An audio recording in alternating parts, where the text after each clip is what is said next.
Hey, Mr. Johnson just came in. He said, "Don't quit now." So, yeah, we'd like to hear a couple of more. Thank you.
I'd like to say thank you to the Vista Del Lago High School Jazz Band and to their leader, Mr. Peters. Thank you. It's always great to hear you.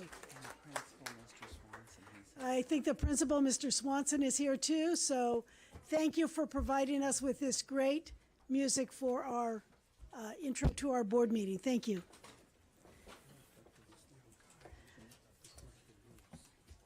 We are now reconvening into open session at 7:03 p.m. Roll call, please. Gary Baugh, present. C.J. Johnson, present.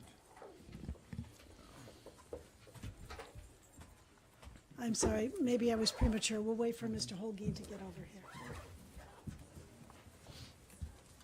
Sorry, Jesus Holguin present. Susan Smith present. Martin Rex Kidzio are present. Robert Verdi, present. Gina Dagnall present. Maribel Maddox present. Thank you. Report out of closed session. In closed session, we discussed student discipline cases, public employee employment appointment, conference with labor negotiator, conference with legal counsel, anticipated litigation, and conference with real property negotiator. I would now like to turn it over to Anthony Castro, student board representative from Canyon Springs High School, for the Pledge of Allegiance. Please rise.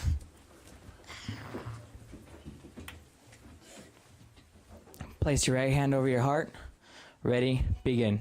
I pledge allegiance to the flag of the United States of America and to the republic for which it stands, one nation, under God, indivisible, with liberty and justice for all.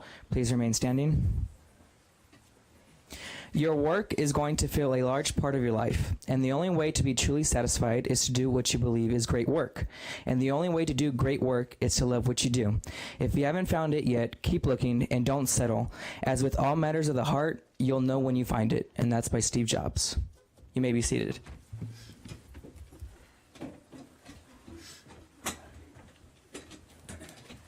Thank you, Mr. Castro. Just upcoming board meetings. Our next meeting will be on,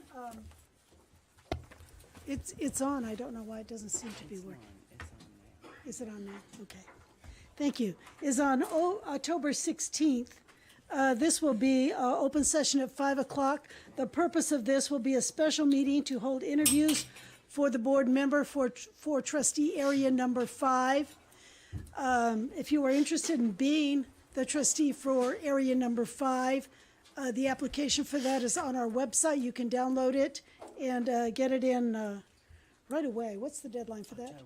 October 5th is the deadline to get your application in. So if you're interested in being on the Board of Education, we have a vacancy in Area 5. That will be held here in the boardroom and will be a special meeting. Our next regular meeting will be October 23rd. And then with closed session at 5, open session at 7. And then our meeting after that will be November 13th. Closed session at 5, open session at 7. I'm checking to see if that coincides with my current calendar. So we do not have a meeting on October 9th. We don't have a meeting on October 9th? Oh, I'm sorry, I just skipped it on my calendar. I'm sorry. October 9th will be our next meeting. Closed session at 5, open session at 7. That will be a regular meeting, then the special meeting for the board vacancy. So October 9th, 16th, 13th, and November 23rd and 13th. I'm sorry, I'm not doing very well with that. Okay, next up, we have a new assistant principal appointment to approve. Marissa Smith has been chosen by the Personnel Department to be the assistant principal of Mountain View Middle School. Is Ms. Smith here? Yes.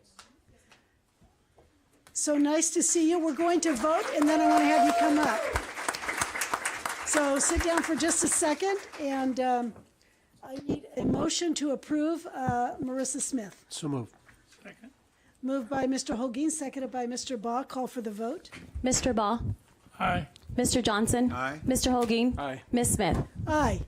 Thank you. And now, Ms. Smith, not me, the Marissa Smith, would you please come up and say a few words to us? We'd like to welcome you aboard as a new assistant principal. Thank you so very much. Good evening, everyone. I'd like to take this opportunity to thank you, the board and the cabinet, for the opportunity to serve the Mountain View Middle School staff, students, and families. I have been a teacher at the Mountain View Middle School for the past 13 years, and it is my privilege to join our principal, Mr. John Black, our vice principal, Dr. Patrice Harris, to continue to do good work at Mountain View Middle School and enhance the community of which we're part of. So again, thank you so very much for this honor. Thank you. Thank you for applying and welcome aboard as vice principal. Did you bring anyone with you today? My mom is here with me. She is a retired principal as well. Could you stand up, please? She just had knee replacement, so she might not be able to stand I can by herself. sympathize with that. I just had knee replacement too. Jeez.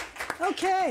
Thank you so very much. Thank you. And we'll look forward to seeing you in your new capacity.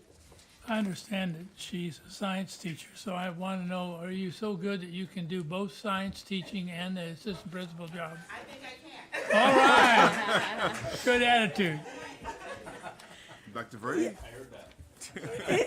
It's hard to replace science teachers, so, you know, it's always a little sad when we move a science teacher up, although you have earned this promotion, so.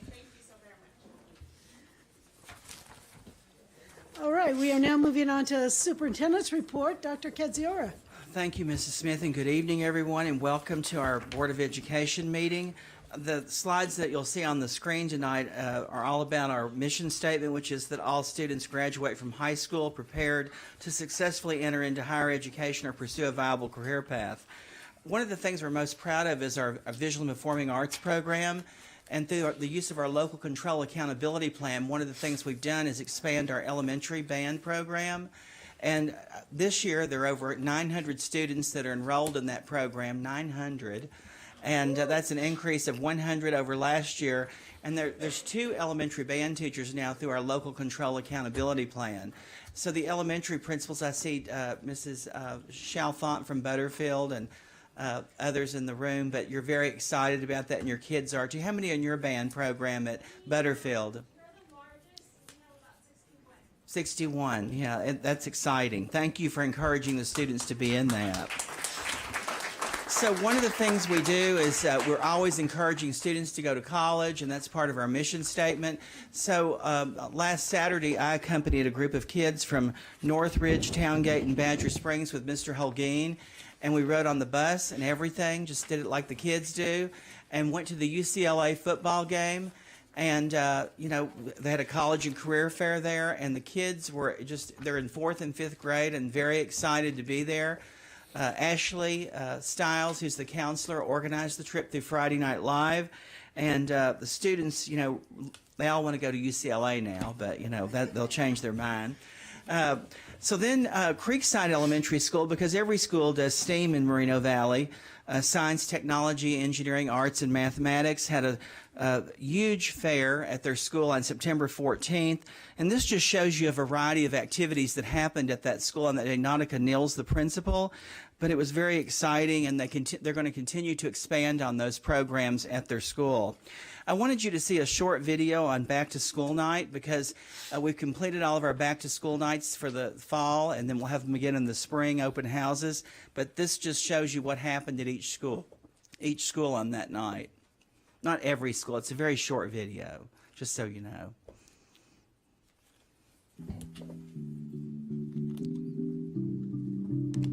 Tonight is our back to school night, which we have renamed the College and Career Ready Conference night for parents, and that is an opportunity for us to help the parents understand what it means to be college and career ready. So I think it's really important, one, parents show up and teachers show up. So additionally, it's what the expectations for the students are. How do we incorporate that and encourage it at home if we don't know what's being taught in the classroom, what's being expected, you know, what type of learning environment that they are providing here that we can also mirror and encourage at home. The message to the parents is mainly that we need the parents to get engaged in the educational process of all of our students. And we know, based on research, that it is the most efficient and effective way to help our students in school. That's pretty short, wasn't it? Yeah.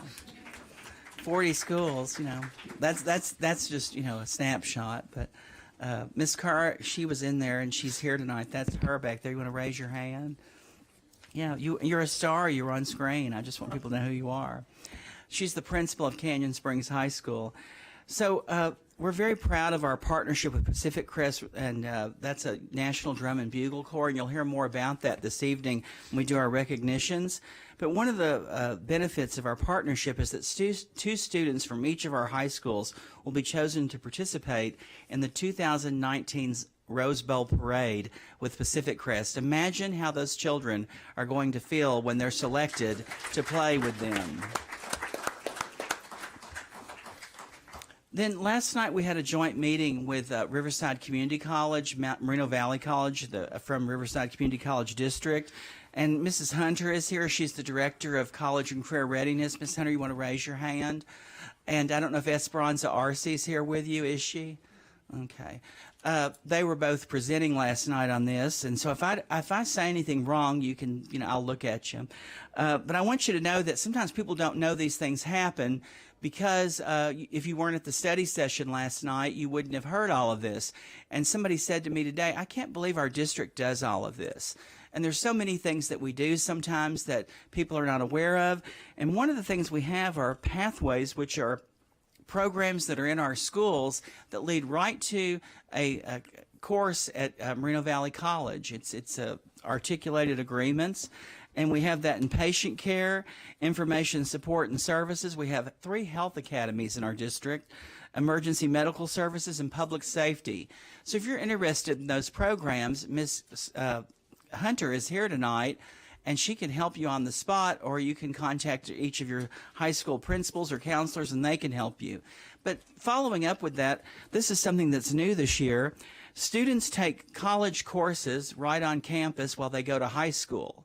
Who have you ever heard of that? Everybody? Okay. Look at y'all. Okay.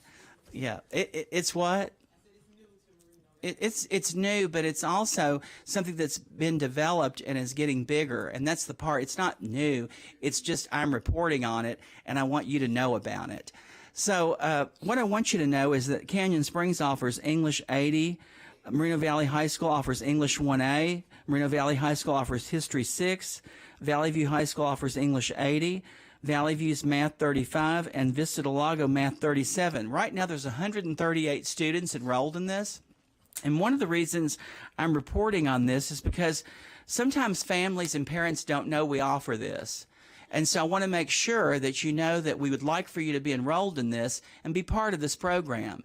It's extremely important, and you can see by the enrollment figures each school the percentage that attend that. And the principals are all here tonight. Mr. Swanson's back there in purple. Ms. Kerr's here. Ms. Johnson, raise your hand. And where is LaToysha Brown? I can't see her through the poll. But if you had a question about any of these programs, there you are. You could enroll and find out about these tonight. So I want you to know about that. Another program that we have a waiting list for, and we've done for years, is the Middle College High School program. And I want you to know, if you look up there on 2018, every year our students earn multiple degrees before they graduate from high school. Last year, the total number of associate's degrees earned by Moreno Valley High School students was 54 associate's degrees. And that's while they're in high school. And we're really proud of those students. And the reason I'm letting you know is because that program has a waiting list, and we're working with Moreno Valley College to increase the number of children that are in that program. So we're very proud of that. And then I wanted you to see these statistics. Within the last 3 years, and these are from the last 3 years, we've had this program longer than that, but 100% of Moreno Valley students who are in this program graduate from high school. 98% enroll in post-secondary education after being enrolled in Middle College High School, and 31% earned a total of 156 associate's degrees from Moreno Valley College. This is where they graduate from high school. Isn't that something? This year we have 93 students that are enrolled in that program, 49 juniors and 44 seniors. And then this next slide shows you that these are the incoming first-time students for each Moreno Valley Unified School District High School by year. And what you see here is there's 515 this year, and that's up from 401. And that's because if you're enrolled in a Moreno Valley Unified School District school, we have a Promise program that's a joint venture with the city, Moreno Valley, and Moreno Valley College, and 100% of your tuition is paid at Moreno Valley College. And they're looking to pay the second year. Very proud of that program and the students that are in it. Vista Heights Middle School was recognized as one of 3 middle schools in the state to receive this award. It's Global Mentoring. And this is an award that middle schools apply for across the state. We're very proud that one of our middle schools received this award. And this program recognizes the International Baccalaureate Middle Years program that's in place at Vista Heights Middle School. They received a $3,000 global economy grant, and they partnered with the California World Language Project. And it's an exciting program that's there, and I would invite each of you to visit that school and see that. The district has received another grant in English learners, and the focus of this grant is on K-3 teachers at Armada, Butterfield, Creekside, and Sunnymead elementary schools. This program is in duration from 2018 to 2020, and it's $1.85 million awarded over 3 years. And this is to increase the English language learner reclassification rates and proficiency of students at those schools. And you know from our English learner Families for College grant that we received in middle schools, if you looked on our dashboard, most of our schools are blue in that area, the highest you can receive by the state. So we're very proud of that. We're also applying for another grant for $50,000, which could result in millions of dollars, but it's a teacher residency capacity grant. This is a partnership with Dr. Buster in professional development and Dr. Lynn Larson, the professor of the School of Education at Brandman. And this is to develop special education, STEAM, and English learner teachers within our district through a residency program. We're very excited about what can happen there. We held our historically black colleges and university fair on that was last I think it was last Wednesday, and Lisa Brimfield, is she here? She was the director in charge of that. Was it last Wednesday? Yes, last Wednesday. I was there along with all the board. 40 historically black colleges were there, and they offered application fee waivers, on-the-spot admissions, and scholarships. In Moreno Valley High School, where LaToya Brown is the principal, where I spent the day, they told me that already, and LaToya, you're probably aware of this, that your students have received over $1 million in scholarships already. Yeah. So that's just one school, and that's not the official figure, but they're already calculating those, and we were very proud of the attendance there and what happened on that evening, and what we're going to find out going forward. Dr. Lynn Sheffield is here. Would you raise your hand? She is the Director of Student Services in Moreno Valley, and she is beginning a program that's going to change our Saturdays in Moreno Valley, and it's going to start on October the 6th, and all those dates are up there. But we're going to have STEAM academies at every school, and this is to bolster not only our attendance, but to give students more exposure and opportunity to STEAM. And we'll have it at the elementary, middle, and high school. You'll see the times there. They're staggered so that families can pick up their children and be involved in this, but it happens on the same day at every school in our district. So we're beginning that October the 6th. One of the things we're encouraging schools to do is more with the arts and STEAM, and this is Hendrick Ranch Elementary School, where Marie White is the principal, and many schools are having paint nights. And I don't know if you've ever been to one of those, but that's where you go and you paint. And these students create these masterpieces, and their families are so proud of this. And this is happening more and more at our schools, and we're extremely proud of that. Today we began an equity walk institute where we're walking through schools looking at the equity that we provide to our students and what our teachers want to know about equity in our district. Lisa Broomfield was in charge of that project, and I was there today. And it started at Moreno Valley High School at LaToya Brown School, but what we saw was 5 schools attended with that high school. So what teachers get to see when they come to this is the district as a whole. They get to see the entire district. So we're very proud of that, and it's just beginning, and you'll see there's different cohorts with different schools, and please make note of those dates, and if you'd like to participate in one, you're welcome to join us. One of the things the board has asked for was to increase the in-house leadership of the school district. So the professional development team led by Dr. Buster and Greg Solomon has a administrative leadership academy, and it begins on October the 11th. and I'm the first speaker, Finding Your Purpose. And the Board of Education is invited to come too, because they'd all like to meet you there. But you can see that every cabinet member is involved, and Dr. Verdi ends this because after you're done, you could land the job, as he will help you with Dr. Melanie Harris, and they will help you interview and help you get the job that you want. Isn't that right, Dr. Verdi? That's right. Okay, as evidenced by Melissa Smith, who got a job here tonight, and as a 13-year teacher at Mountain View Middle School. So then Miss Johnson is here, and she's got on black, but she really wants to wear red because I see it. I'm just if you haven't heard, there's a new stadium at Valley View High School. It's a new athletic field and track, and it's red. It's the color of their school, and there's not one like that around here. And these kids are really excited to play on it, and we're really excited to show it to you. On Wednesday, October 3rd, there's going to be a reception at 9 o'clock, a ceremony at 9:45, and we hope you can all join us. We're having a homecoming football game, their first game they've ever played there, at 7 o'clock on Friday, October 5th. And if you've never been to a homecoming game at Valley View High School, you're missing something, because they really they do all kinds of stuff there. Aren't you going to have fireworks? Yeah, I mean, it's gonna. Miss Kerr, she saw your event at Canyon Springs when you opened that stadium. They're gonna open this stadium the same way. So you really started something. Thank you. I hope you support the Palm Middle School PTA. They're having a costume 5K fun run. Very involved PTA there, and just really, they want people to come out and support this run. And it's on Saturday, October the 27th, and it starts at 8:30 a.m. And I hope you'll join the people at Palm with that program.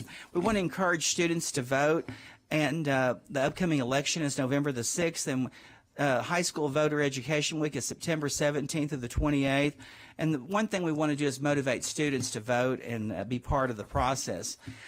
We're very proud, and Ms. Kerr is co-sponsoring at Canyon Springs High School. One of her alumni is coming back. One of the things Kristen Hunter, who's the director of College and Career Ready, is securing alumni who can come back and speak to students. And this is Dr. Cooper, who grew up in the city of Moreno Valley and graduated from Canyon Springs High School. She's now an associate medical director and child adolescent psychiatrist for Riverside University Health System and a health science clinical professor at UC Riverside School of Medicine. So she's going to be coming back and doing a free public town hall event for families on November the 14th from 6:30 to 8 p.m. And we hope you'll join us at Canyon Springs High School in their theater for that event. We have people come visit our district all the time, and this is Jose Viana. He's the deputy secretary under Betsy DeVos at the White House, and he came last year to our district, and he emailed me because he was so impressed with what happened here in Moreno Valley. He said, "Hello, my amigo. I'm on a back-to-school tour this week with the secretary. She sent me out west to Arizona, Utah, Colorado, and Wyoming, not too far from all of you. Needless to say, I couldn't help but think of Moreno Valley and the wonderful time we had together. I hope you had a successful start to the school year. Please send everyone my best. Have a great year, Jose Viana." Now, that's very, nice. He works at the White House and sent that to us. So y'all can all, if you want to look him up and thank him, you can. This is Mountain View Middle School, where John Black is the principal and all of his staff is back there. They're getting a new look there because they're trying to build college and career awareness there. But look at how that's going to look out there. Isn't that beautiful? Mountain View Panthers. It's going to take that school to a new level. Then Kristen Hunter, I'm glad she's here tonight because she's real busy. And one of the things she's working on is CTE grants, Career Technical Education grants. And this is at Vista del Lago High School. They've applied for 2 healthcare-related CTE grants that are going to be submitted in October 2018. And this will be a complement to the Riverside University Health System that's being built in that area.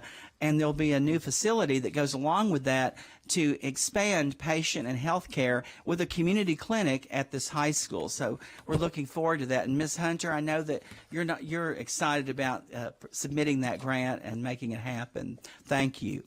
And then we're always concerned about safety and security. And one of the things we're doing at Towngate, Ramona, La Jolla, Chaparral Hills, and Sunnymead is enhancing their school entrances and changing the way people enter those buildings so that it's safer. That way you can't just walk right through. You have to stop and talk to somebody before you come in. So we're very proud of that. Vista Heights Middle School is getting a satellite parking lot. This will help Canyon Springs High School with their new stadium. And it's 125 additional parking spaces for those two campuses, and that's really nice to have. Vista del Lago High School, where Mr. Swanson is the principal. Mr. Swanson, you want to wave your hand?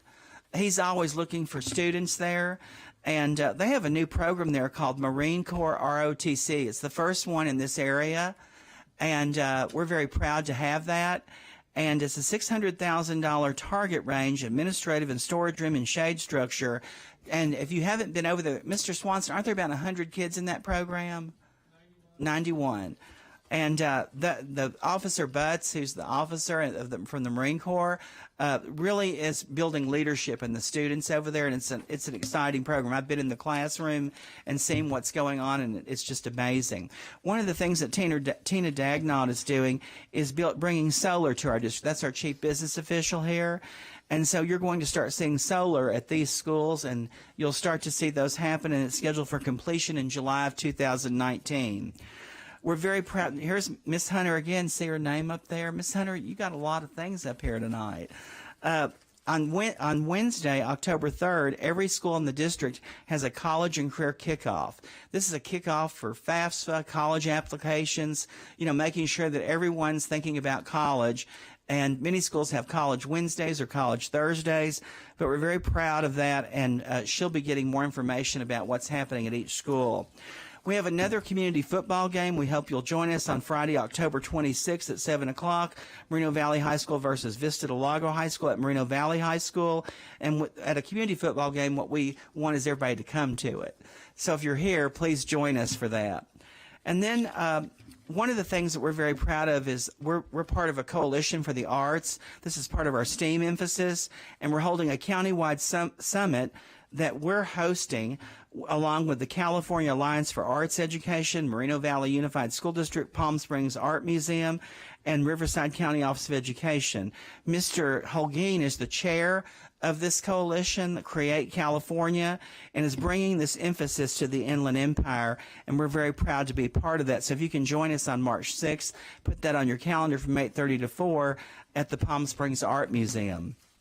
This is Hispanic Heritage Month, and it's from September 15th to October 15th. Each site has planned events this month, and we hope you check the district website for each school and look at what's happening at each of those schools, because we definitely want to emphasize the importance of our Hispanic students, parents, and our community. Thank you for everything that you do, and thank you for being part of our community and helping us do better, because with you, Moreno Valley gets better every day. Thank you.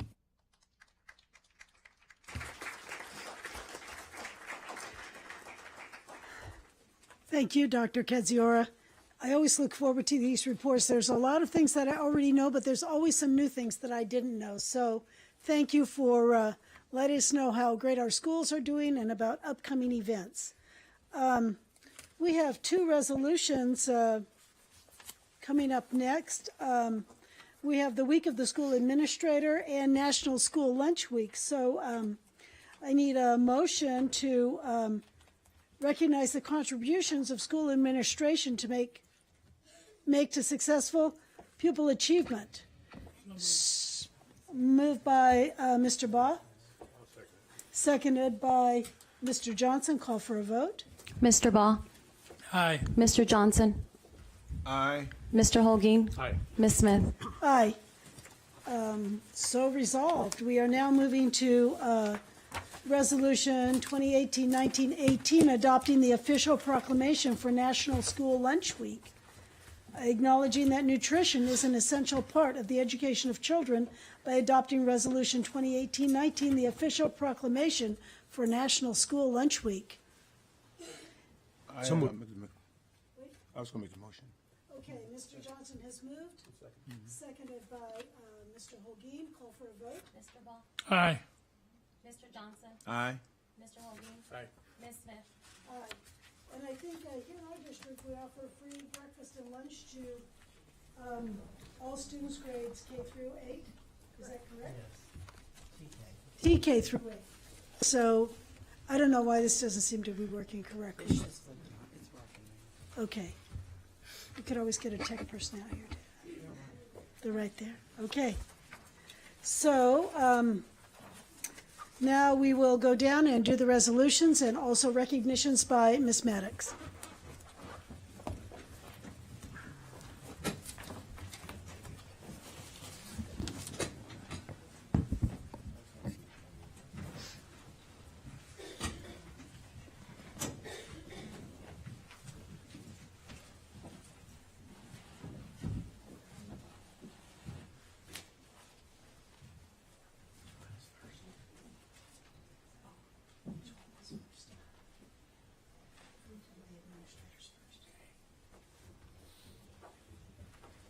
Will Dr. Cassandra McNair please join me? Dr. McNair is the principal of Alessandro School and is the president of the Association of Moreno Valley Management Personnel, AMVAP. Come over here closer. My colleagues and I believe that leadership matters. We know that the way an organization performs is due in large part to the leadership that's in place. So we are pleased tonight to approve a resolution honoring school district administrators during the week of school administrator, October 8th through 14th. Administrator is a general title that includes many positions of leadership, including our principals, assistant principals, district department leaders, including classified employee leaders, our cabinet, and of course our superintendent. We think the world of all of them and the tireless work they do, and we're proud to support this resolution in honor of the week of school administrator. And here is your certificate. Now you get to speak. Thank you. So my name is Dr. Cassandra McNair, the president of AMVAP, and I have served in the Moreno Valley Unified School District as a school administrator for the last 7 years.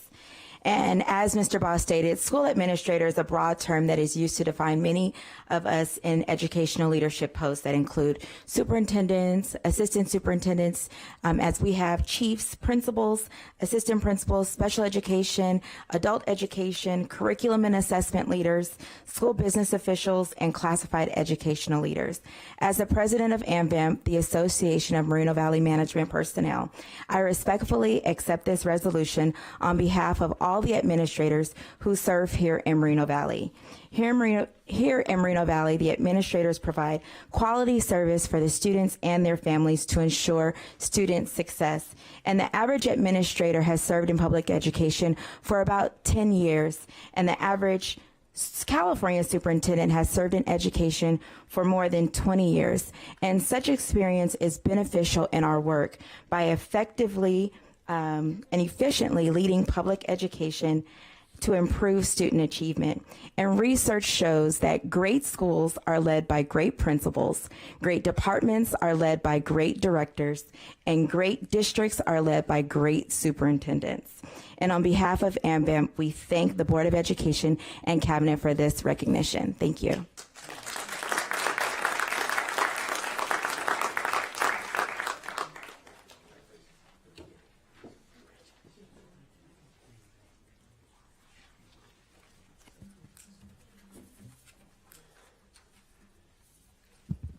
I have a second resolution this evening, and this is for National School Lunch. And for that, I will ask our Director of Nutrition Services, Ms. Carla Leiter, would you please join me up here?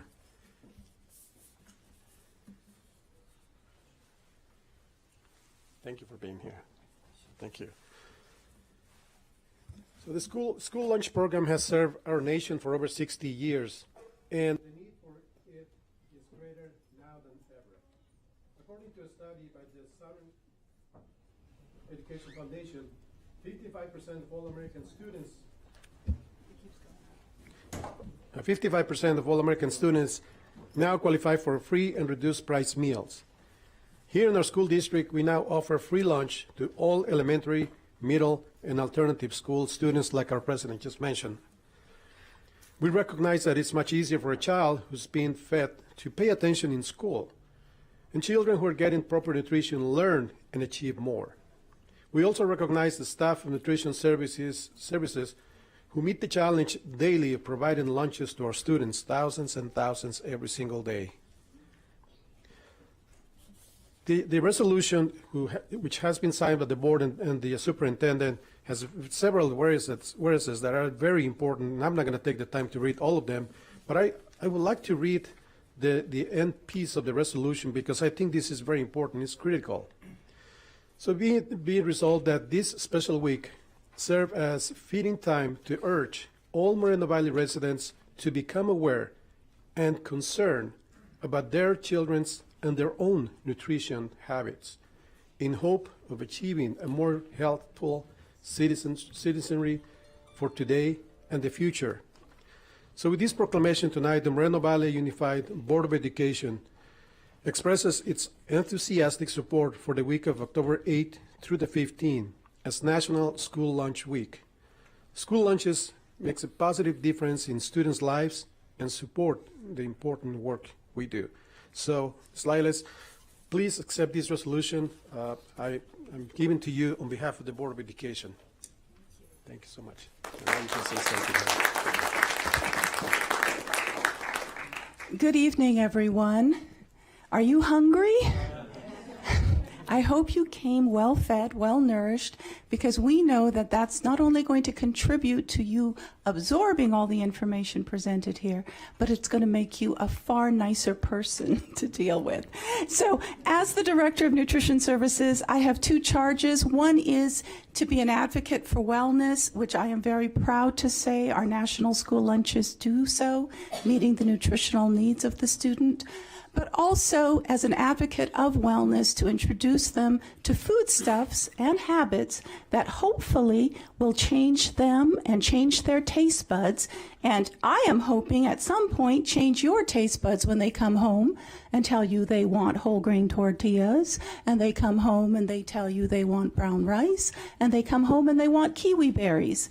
So our goal is to support education one meal at a time and to help them create habits that will benefit them for the rest of their lives. So on behalf of our department, who happily serves your students each and every day, thank you. We accept this resolution.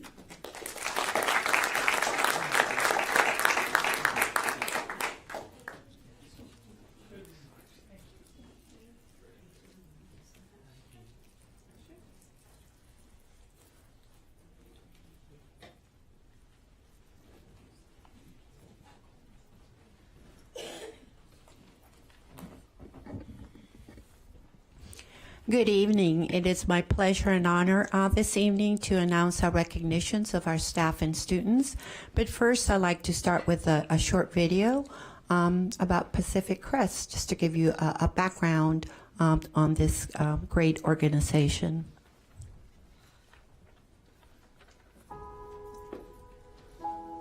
Every year, there are new lessons learned,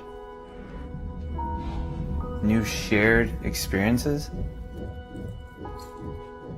and they happen because of Pacific Crest.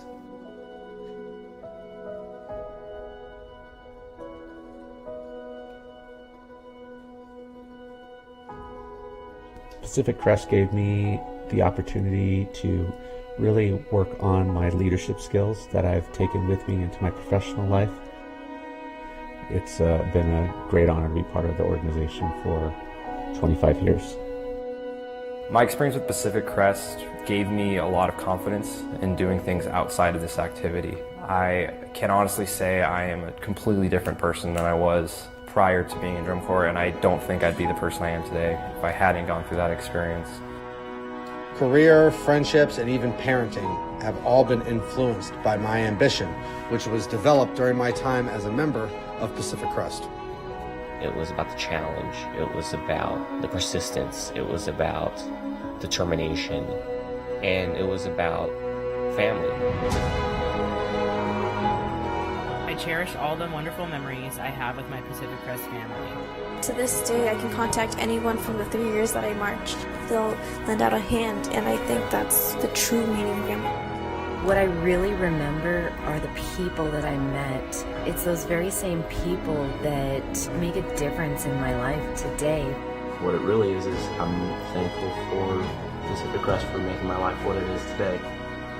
Thanks Pacific Crest for all of the opportunities. Thank you to Pacific Crest for pushing me to make I thank Pacific Crest for the opportunity to create lifelong Pacific Crest for I could thank Pacific Crest for one thing, it would have to be my wife. If I could thank Pacific Crest for one thing, it would be for my husband. I'd have to thank Pacific Crest. Please welcome Pacific Crest. There will always be a piece of my heart left with Pacific Crest, and I know that I'm not alone. We are Pacific Crest.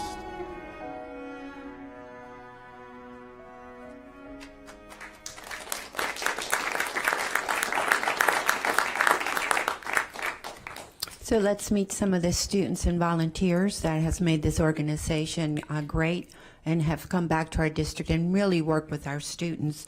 So let me start by introducing to you Andrew Fresquez, head drum major. Andrew? How about David Witter, drum major? And Haley Fincher, tuba.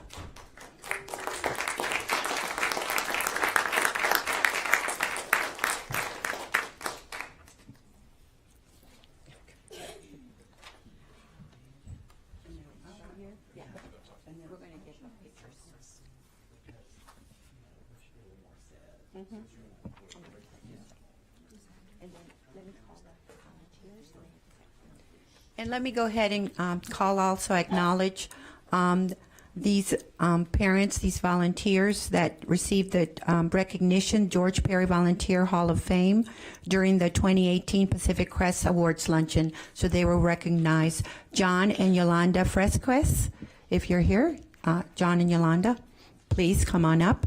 And Mr. Algin's going to say a few words.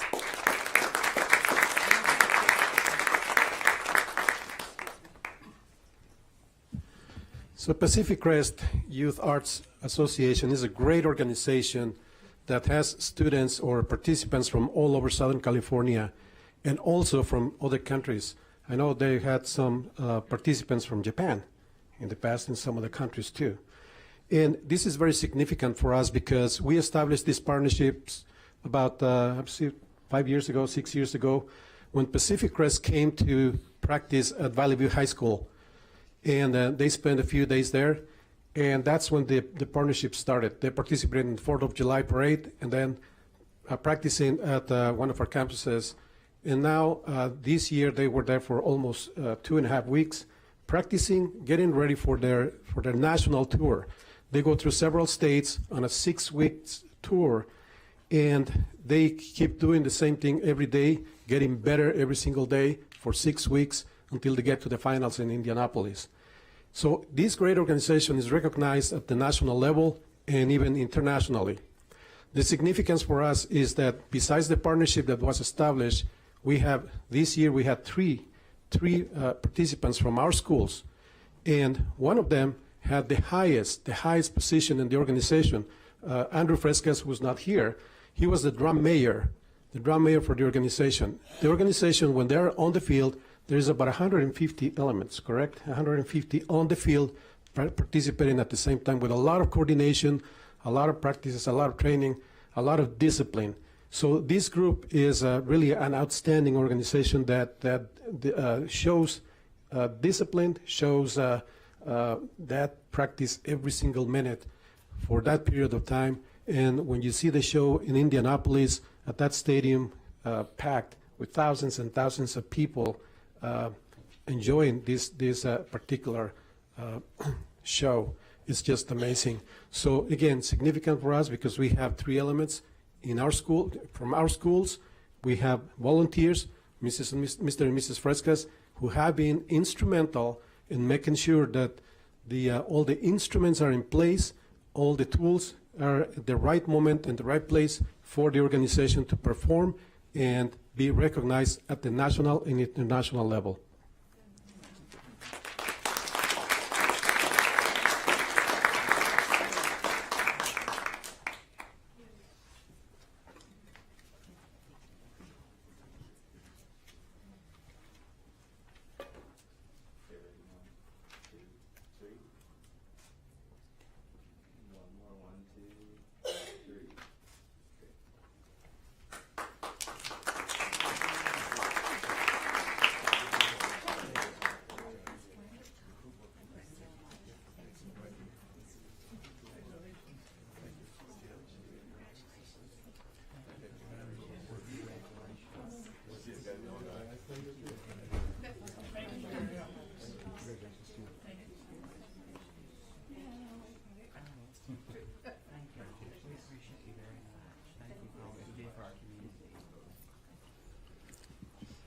I'm going to ask Mrs. Esmeralda Chalfant to please come on up so she can help recognize this very important parent that has really given a lot to Butterfield. Of course, parent engagement, parent involvement is important for many reasons. One is to make sure that we work with our parents and community as partners for the success of our students. So I'd like to call up and acknowledge Mrs. Sandra Hernandez, Booster Club President and from Butterfield. The Booster Club at Butterfield, under the leadership of Mrs. Sandra Hernandez, have been really instrumental in supporting the school's vision, in supporting all the programs and the students there. Mrs. Hernandez looks for ways to bring positive change to Butterfield Elementary School, to maintain the students on their toes and excited about being in school. They're there to learn and achieve the ultimate goal of a higher education. So we in the board would like to acknowledge Mrs. Hernandez for all the work. And please, if the board is here, please come on up. Butterfield Booster Board. Yes, please. Hi, good evening. It is not myself on my own. I couldn't do it without my partners. Unconditional help, we'll never question it. We have Fabi, Stephanie, Valeria, Kim, and Mariana. There are a couple missing. There's a lot of us involved in it. We are very proud to be part of the Booster Board. Thank you.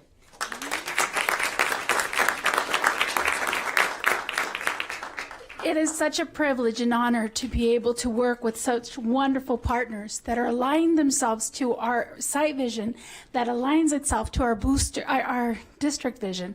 We are always working towards branding and getting Butterfield known. And because of Booster supports, our students are being able to go to field trips, are able to wear and feel proud of being a Moreno Valley Butterfield Elementary School student. So it's a wonderful privilege. They also look for unique ways of getting grants. For example, one of the things that they did was they reached out to Disneyland, and we were able to raffle off and give 2 families a set of 4 tickets to go to Disneyland. And what we did is we encouraged attendance. We aligned our goals to the increasing our attendance rates. And so for the first few weeks of school, we looked for ways to get our students to attend and be there, be present. And so we raffled off. They were able to raffle off those 2 things. We were able to create in a big spirit assembly. And our students are wearing their Butterfield pride. So it's such an honor and privilege to be able to have such a functioning booster club. So I, as the principal of Butterfield, I am honored to have you work in partnership with me. So thank you so much.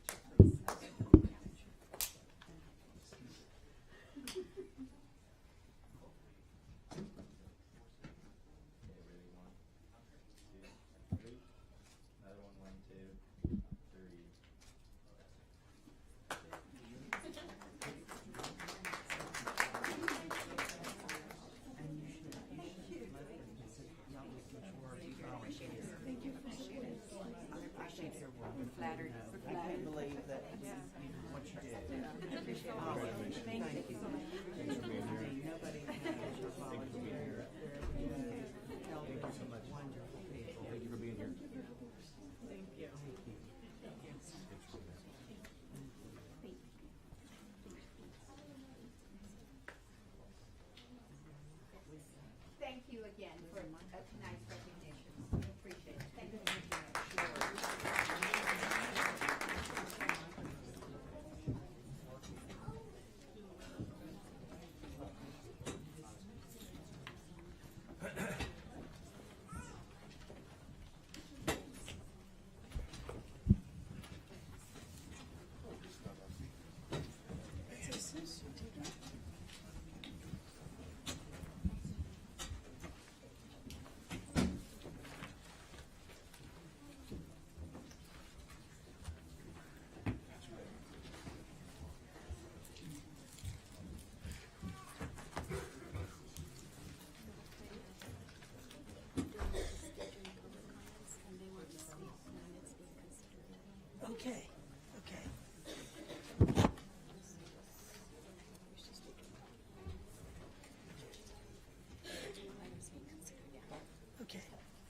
what's this?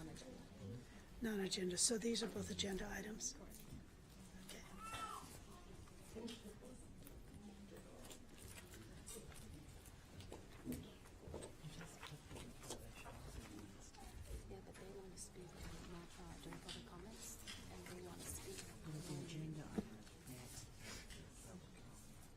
Okay, just a minute. We'll sort it out.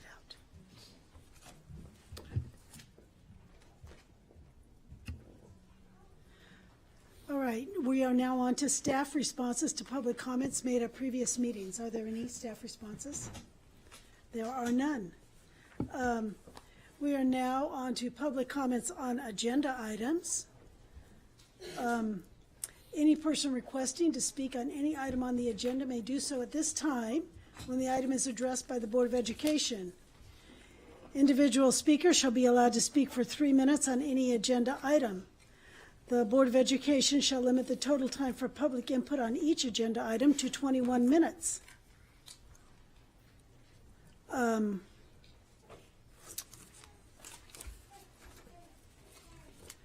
So let's get started. Let me see. What do we have first? This is agenda item, right? Are we doing agenda items first? No, we do non-agenda items first, right? No, agenda. Okay, agenda items first. So we have 3 people that wish to comment, 1, 2, 3, 4 people that wish to comment on agenda items during this time. We also have some people that wish to comment on an agenda item, but they will be speaking when they want to speak when the agenda item comes up.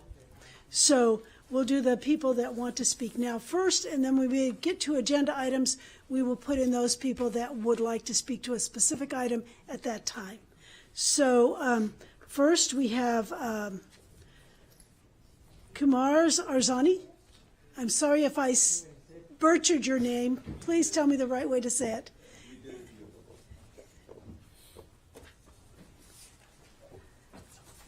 Good evening, honorable board members, Madam President, Superintendent. Tonight I stand in front of you wearing multiple hats, but I'm kind of nervous speaking in front of you, and I'll tell you why. Because I do not want it any way what I say to offend anyone, nor do I want it to come across as I'm minimizing the great work and the great service that you're doing. I wear multiple hats tonight. The hat of a retired math and science teacher from the LA Unified School District, the hat of a founder of 2 charter schools that were LAUSD's highest performing middle schools, the hat of a father who's talking on behalf of every father who cannot be here tonight, who wants to fight for their child, and the hat of a community member who feels that we as adults have the responsibility to support and to fight for those that can't fight for themselves. So I want to start with a few questions to all of the honorable board members. And the question is very simple. Why did you take that seat? And why do you think the people in your community voted for you? Was it to stimulate the economy and create jobs? Or was it to create better opportunities for those that depend on you for their leadership? I want to ask you, we have the power to bomb a house 50,000 miles away from here, but we struggle to educate our 3rd graders to read. We have great capacities. What % of your students, or the students of this great nation, drop out every year? What % of our students that drop out end up to become the statistics in our community? As Frederick Douglass said, it is easier to build strong children than to repair broken men. And so I stand in front of you today reminding you that if you feel that charters are bad for your community, then I challenge you to stop, to vote on a bill that says all competitors for your coffee makers should go away and you should only have one choice. And we don't do that. Our coffee, is it more important than our kids? I want to remind you of something. If you think that charters are bad for our community, then you believe choice is bad, that you believe that competition is bad. I assure you, when I was a charter school leader, the schools in my community realized that if they don't perform, they're going to lose their students to a charter. And so it forced the charters to compete, to do better. It forced the traditional to do better.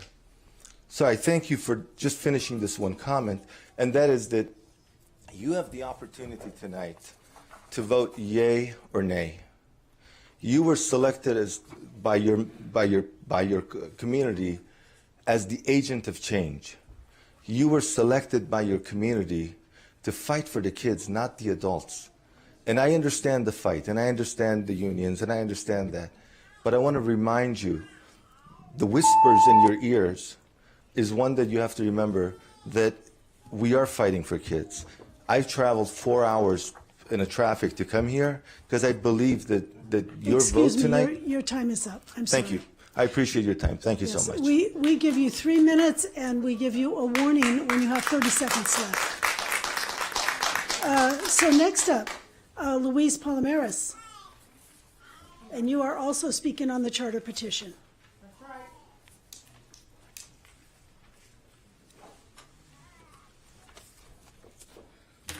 Excuse me. I thought, Susan, you were going to act a little nicer this time around.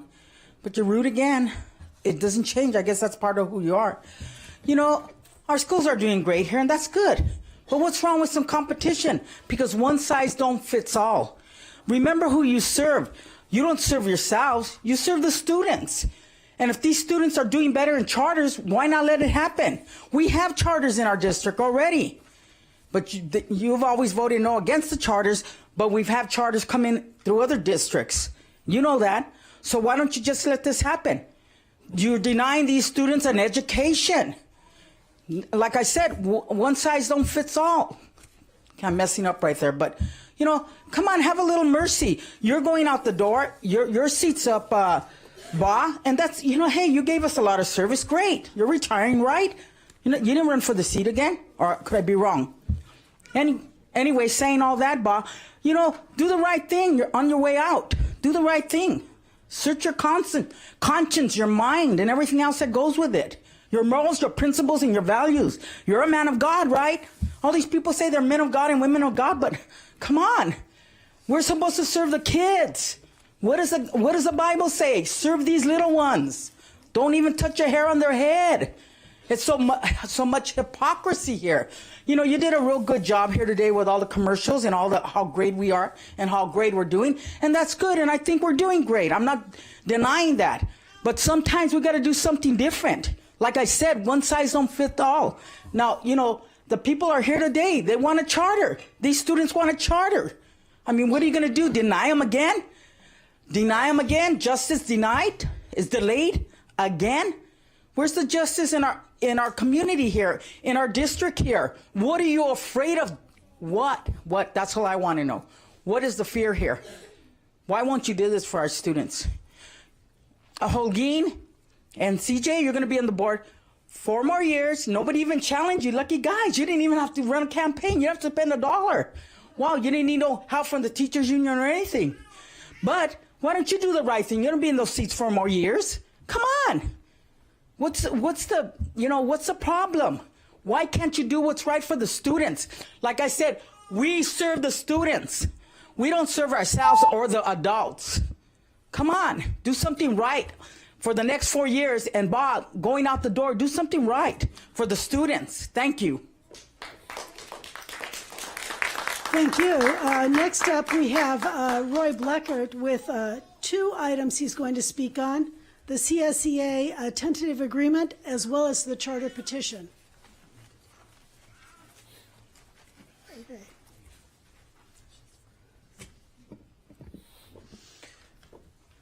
The first 2 speakers stole my thunder. And you know what? I love it. Because this school district needs to hear that perspective. You heard from a teacher that has done it. And you systematically, and in every case, put a negative light on charter schools. I heard our superintendent mention Betsy DeVos, our Secretary of Education of the United States of America. You can find no bigger supporter of charter schools, ever. So if her assistant is coming in here and recommending or saying MVUSD is, you need to give a perspective of all kids. Every kid deserves an education. And while I'm not against public schools, they're not going to reach every kid. Every kid may need a different type of education. Maybe parents want the choice of giving their kids a perspective that they cannot get here. And you systematically deny them the choice. As I read it, the last page. The school presents an unsound educational program for pupils to be enrolled in the school. I told you when last meeting, I said, you're holding a 6-loaded gun in Russian roulette against that charter school, and you're going to deny it. And you're going to deny kids an education that some people might be able to reach. And that is very sad. Because we should do better. We should look for excellence. And if it really is about the kids, you will consider every kid that comes and lives in this district. And give them the opportunity and the choice. And most of all, put the parents, give them the choice to put their kid in the education that they feel is going to succeed the best. That might be here, that might be somewhere else, but that should be the choice that they are given. You talk about STEAM, this is a STEAM school. You talk about LAUSD, they do have charters that graduate and put kids in an AA degree by 16 years old, all across the state, and even in LAUSD, which is some of the most challenging educational system in this state. So it can be done. You should look at the perspective, but sadly, and in most cases, and I think we're going to find it again, you will reject the education that some kids deserve and you can't provide. That's right.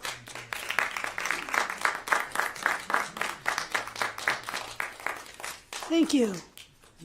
Thank you all for your insightful comments. He has another speaker slip. Yeah, but he had 2 speaker slips for this, and he needs to. Mr. Bleckert, Dr. Kadziora would like to know if you want to say anything about the CSEA contract. He has 2 speaker slips. He has 3. I know, but for this. Okay, G1. There's something in it harkens back in my memory, the first one. Luis Palomares is sitting in the audience. CSA Board President Jolyn Neal had an incident, and it's on tape,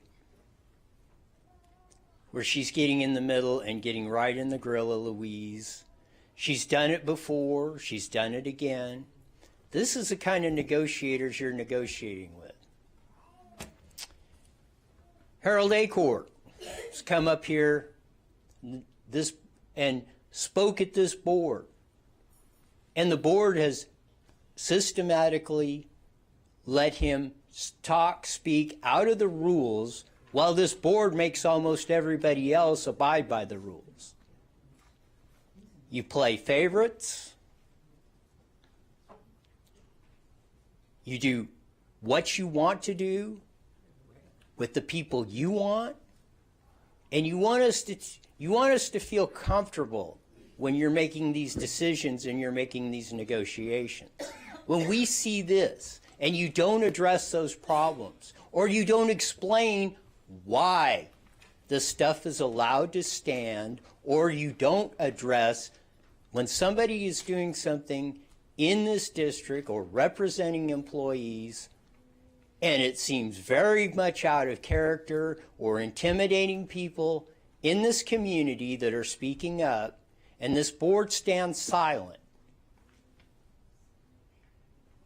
It looks from the outside, and you have every opportunity, and I will give you the opportunity to discuss this further in an open forum. Every one of you have an open invitation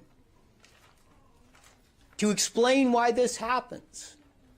Because a lot of us have questions about what goes on, not only in this board, in the city, and everywhere else.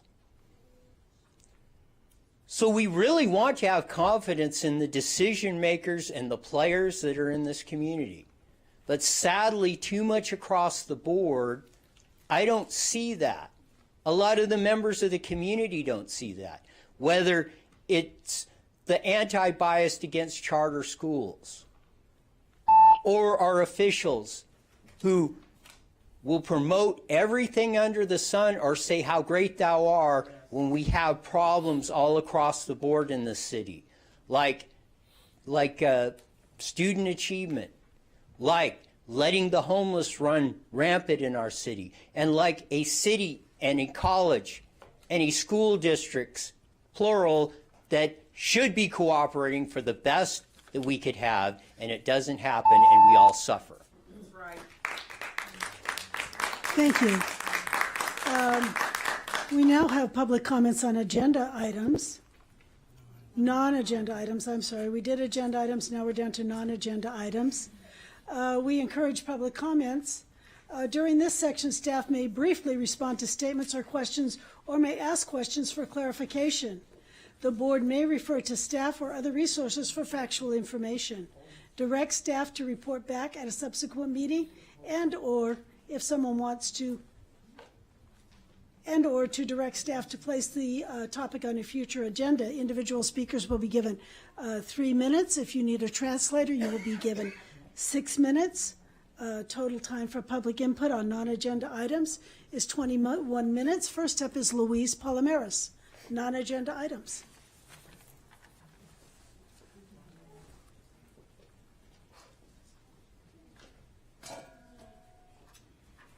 Don't start the clock yet. Hold on, I gotta get my paperwork here. Okay, Luis Palomares, community activist. We've had several complaints about Denise Fleming. Dr. Kitsadora, you warned her not to get on the campus and put out her propaganda. Okay, then you send a letter to everybody in the district because she was putting stuff in their mailboxes, her propaganda. And then that didn't work. So I can't remember what day it was when they had the open house at Vista Heights, she was on the campus again. So what is she telling the district? She don't have respect for your seats. She don't have respect for you. She don't have respect for you, Dr. Kitsador. And it's like saying, screw you, Dr. Kitsador, because you don't mean, what you say don't mean anything. It don't matter. I'm sorry, Dr. Kitsador, that's what she's doing. I called you last time I was at Palm Middle School because her people were there, and that's okay they were there because they weren't on the campus. They stood off the campus. That was great. But she had been spotted at Vista Heights the day prior, and you went over there to make sure that she wasn't going to be there. And I talked to the principal, not this principal, but Mr. Payton, I think. I talked to him. I brought it to his attention. I was out there giving stuff for the mayor of Moreno Valley, but I was across the street. I was nowhere near the campus. And I have 2 grandsons there that I could have been on the campus at their open house, but I chose not to because I was doing something else. Their parents were there, so that's good. But anyway, you need to send her packing along with Jolene, the one that just Roy talked about. She starts problems with everybody. She works here in the district. You're going to end up a lawsuit with that lady. She's bad news. And then the last guy that was here, the teachers union guy, the rep, boy, he's no good for nothing. Black room, somebody in a dark room. He's talking about all his personal business. Who cares about him? And he lived in the trailer park and all. We don't care. And he has a half brother that's Mexican. I don't know. I mean, who cares about what's going on? We care about serving our community, our students. They got to send that guy packing too. The teachers union could do better than that guy. I mean, he's the bottom of the bucket. He makes the district look stupid, if you ask me. Insulting the charter here, talking about, how bad it is, charters and everything. Come on, propaganda. So something's got to change here in the district as far as that Jolene. Well, the teachers rep, union guy, that's up to the teachers. I guess they're settling for nothing here. But anyway, Denise Fleming, again, like I said, she strikes again. Who does she think she is, the queen? Oh, she calls herself a reverend. Oh, no, she's a bishop now. The lying bishop. Lying. Shame on her. Shame on her. I hope you're going to do something about it this time because she might be walking on those campuses again. We know the only ones that could go on those campuses are students and pass out stuff during their lunch. Not me, not parents, nobody. Not teachers, just students. Thank you. Next up for non-agenda items is Johanna Leva.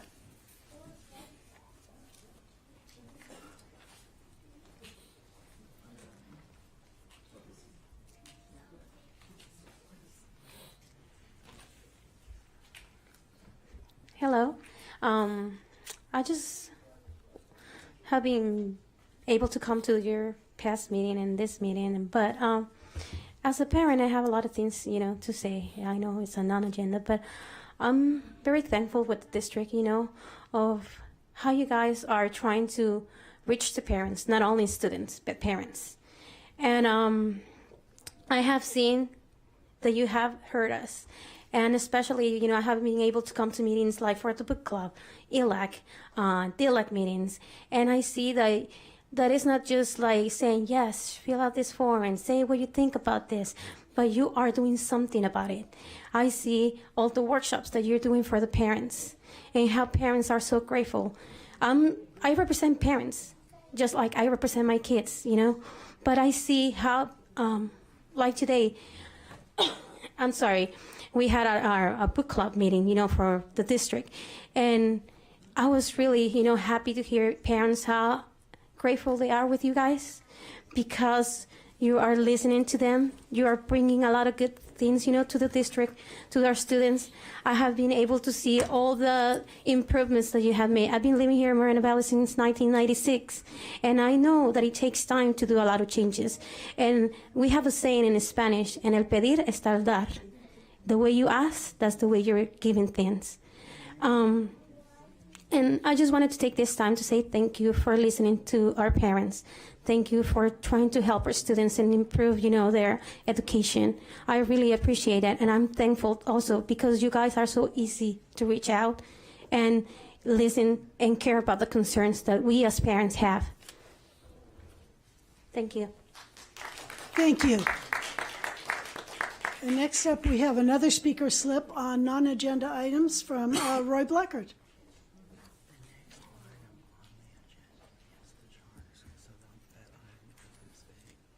Right after Mr. Blackard.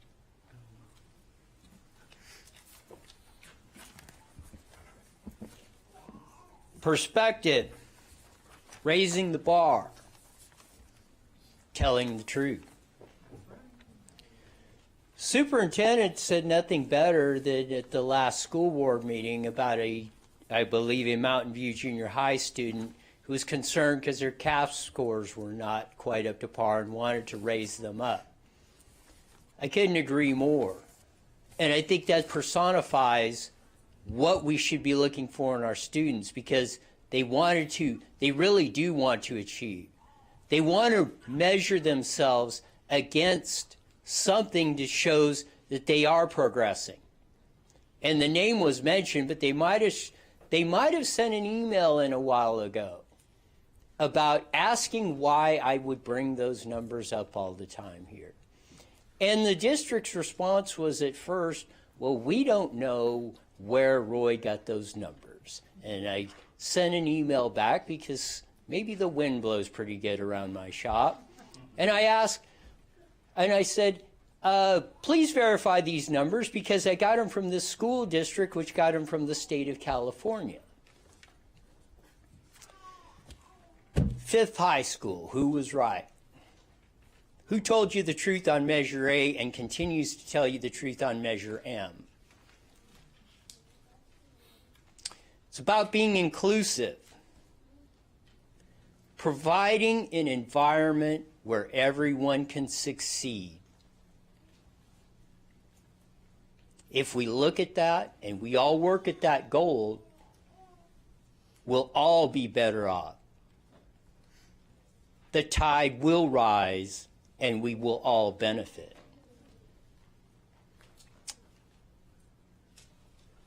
Some people have asked, well, we need your help. Well, maybe I will give you the opportunity to cash in on that promise.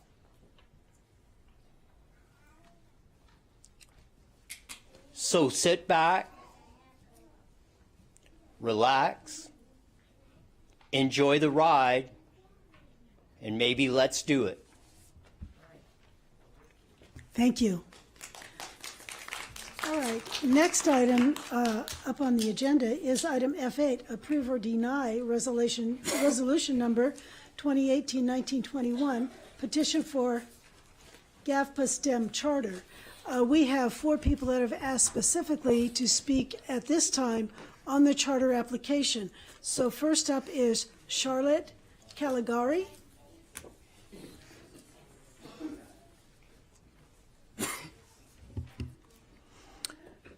Good evening, Board, Cabinet, Garvey Allen Visual and Performing Arts Academy for STEM Supporters and Achievers. I am Charlotte Caligari. In addition to a supporter, I am a genuine believer in the mission and vision of this great charter. Simply put, Mrs. Gilmore would like the community of Moreno Valley to have an additional educational choice.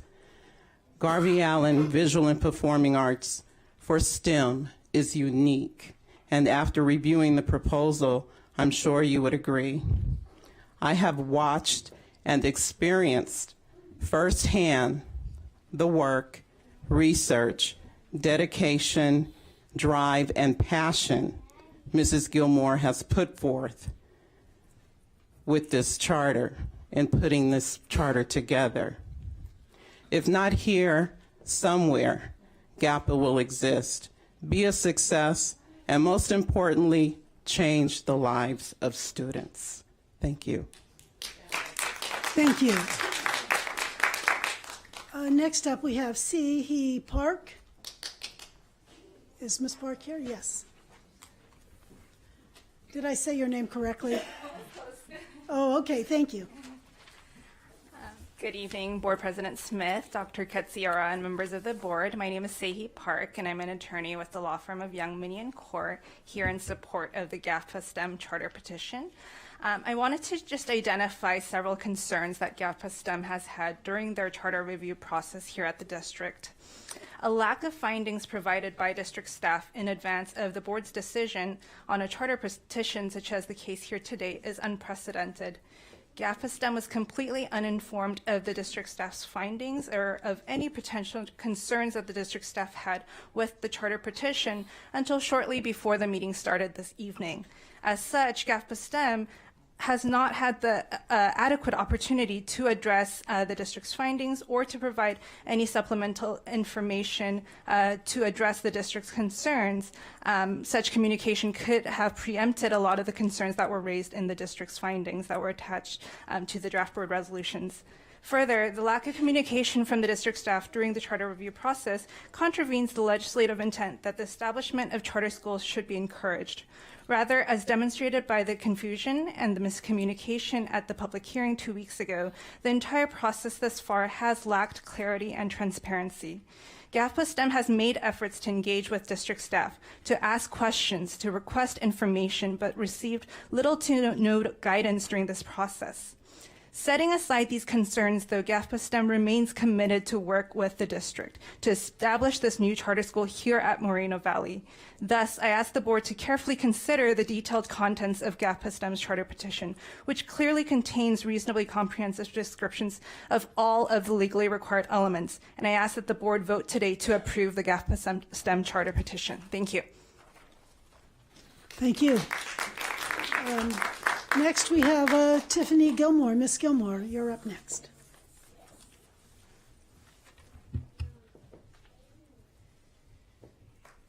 Good evening, Board President Smith, Dr. Katsiora, and Cabinet, GAPA supporters, and our achievers.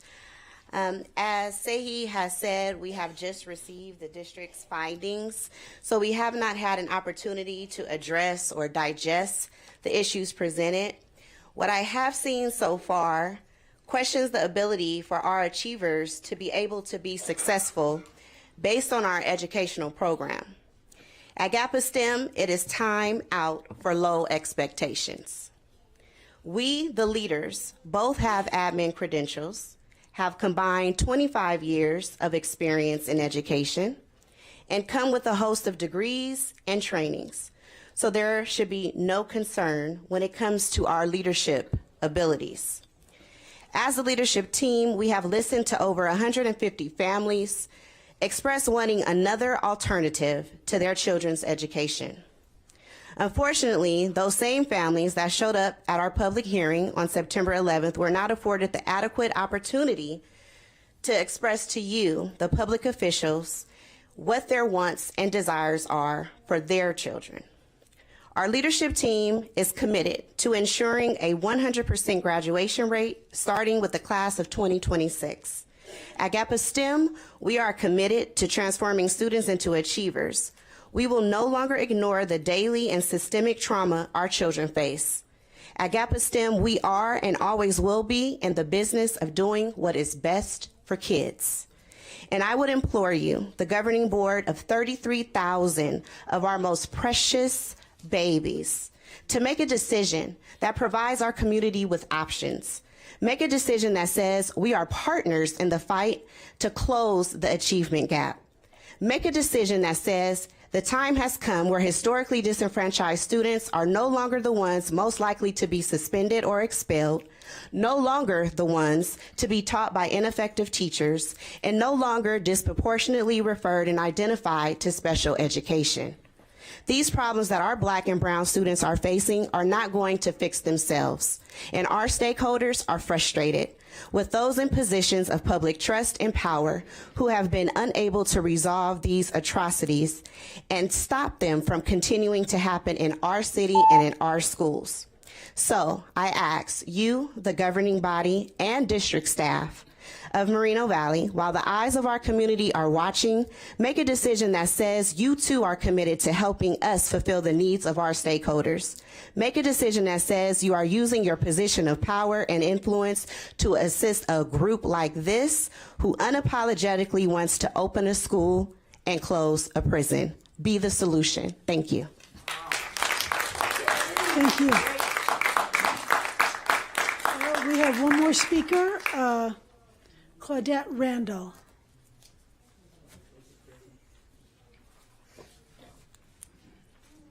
I'm Claudette, but she is going in my place. All right, thank you. Hello, board. My name is Coquise Porter. I am a former parent of the Los Angeles Unified School District, and also a former parent of the Moreno Valley Unified School District.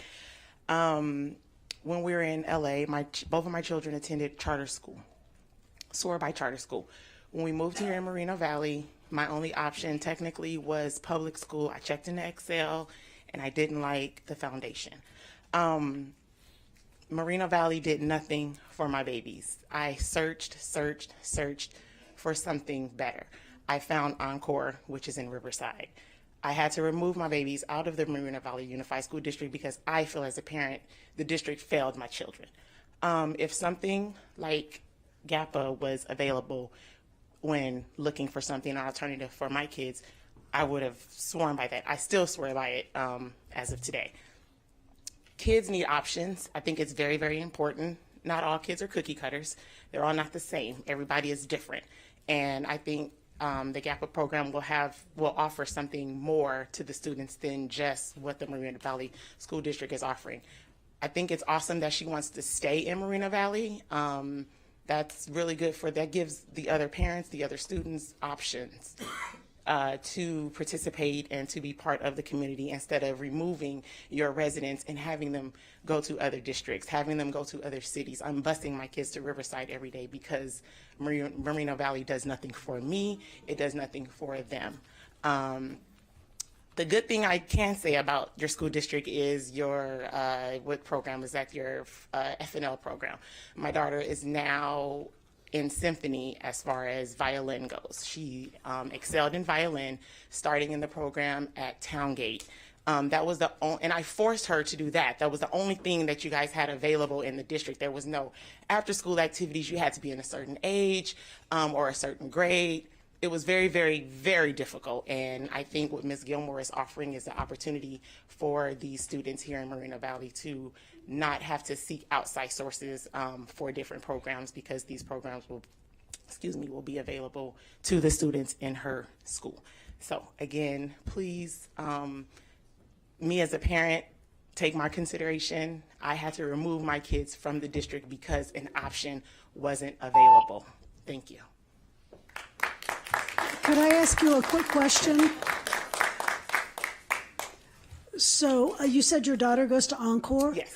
Now, Both do of my they- children go to Encore. My Yeah, son do and they daughter. pick them up here in Moreno Valley? Yes. Okay. I had heard that, and they do have a bus that comes here. Not and only picks do up they have students. one bus for Marina Valley, they have 2 buses. They're taking your students left and right. Thank you. I just wanted that clarification. All right. So with that, we will move on with the district does an extensive review of every charter application that we have. We do a legal review. We have different staff departments involved in reviewing the charter applications. So with that, I would like to turn the time over to Ms. Maddox, who will go over some of the findings that we have. Well, let me introduce Chris Keeler and also Caitlin Trottier from Fagan, Freeman, and Full Frost, who will present a review of the charter school petition and will explain the basis for the recommendation. So I called to the microphone. And so Caitlin, thank you. Hi there. Thank you. Good evening. Along with district staff, as Ms. Maddox explained, legal counsel has reviewed and analyzed the charter petition for its legal sufficiency. And while we applaud the unique vision of the petitioners, we recommend denial of the petition based on several significant deficiencies therein, which we have detailed in the findings of fact exhibit to the draft board resolution that has been circulated. Allow me to summarize some of our most important concerns at this time. Our first overarching concern is that the petitioner is demonstrably unlikely to successfully implement the program of the petition. And reasons for that are as follows. We're concerned that the school's educational program, as well as its supports for underachieving and gifted students in particular, appear too ambitious. The special education program also raises cause for concern in that its reliance on just one special education teacher/coordinator and its lack of a full in-house program may make it heavily reliant on expensive outside services. There is a risk then that special education students will not be given equal opportunity to benefit from the educational programs offered by the school and thus constitute unlawful disability-based discrimination. We note that startup costs for the school appear insufficient and revenue assumptions are high and lacking backup documentation. Expenditures also appear low, particularly for projected facilities costs and teacher salaries. As far as facilities, the petition lists the anticipated site of the school, but does not indicate what facilities exist on the site. So we are unable to evaluate the accessibility, safety, and educational suitability of the site. Furthermore, no schedule for securing the site was provided. Additionally, the petitioners do not claim to have charter school administration experience in particular. Our second overarching concern is that the petition does not contain reasonably comprehensive descriptions of all the elements required under the Education Code, particularly when it comes to the educational program and measurable student outcomes, governance and operations, and disciplinary procedures. For example, the petition fails to explain how the curriculum will be implemented with minority students, its target population, and also fails to demonstrate a clear understanding of English language development program services and supports. It falls short of identifying even the base program options and services that the district provides to its English learners, and fails to identify specific reclassified fluent English proficient criteria, as well as up-to-date monitoring language targets. This creates a significant risk that English learners will not be given equal opportunity to benefit from the educational programs, which may constitute unlawful discrimination based on race, ethnicity, and/or national origin. The petition lacks a defined approach to core curriculum. Very little information on the high school math curriculum in specific is provided, as well as any defined scope or sequence regarding curriculum subject areas other than English language arts and math. Insufficient time is allocated to training teachers on core textbook materials and/or scope and sequence of curriculum. Within the petition, there are discrepancies regarding the number of credits in each subject area, and the total number of credits required to graduate from the school's high school. The petition does not address annual goals for foster or homeless youth. Annual goals for the other subgroups, minus English learners, are not any different than the annual goals for all students. The assessments measuring student progress do not sufficiently align with the school's mission, student outcomes, and curriculum. A description of the minimal required performance levels necessary to attain each standard is not provided. As far as the school's governance and operations, the qualifications of some key positions appear insufficient, and there is no plan for the development and evaluation of staff. The petition does not describe specific health and safety practices related to natural disasters and emergencies, including seismic safety, or the school's internal dispute resolution process. Nor does it provide sufficient information regarding the district's oversight of the school.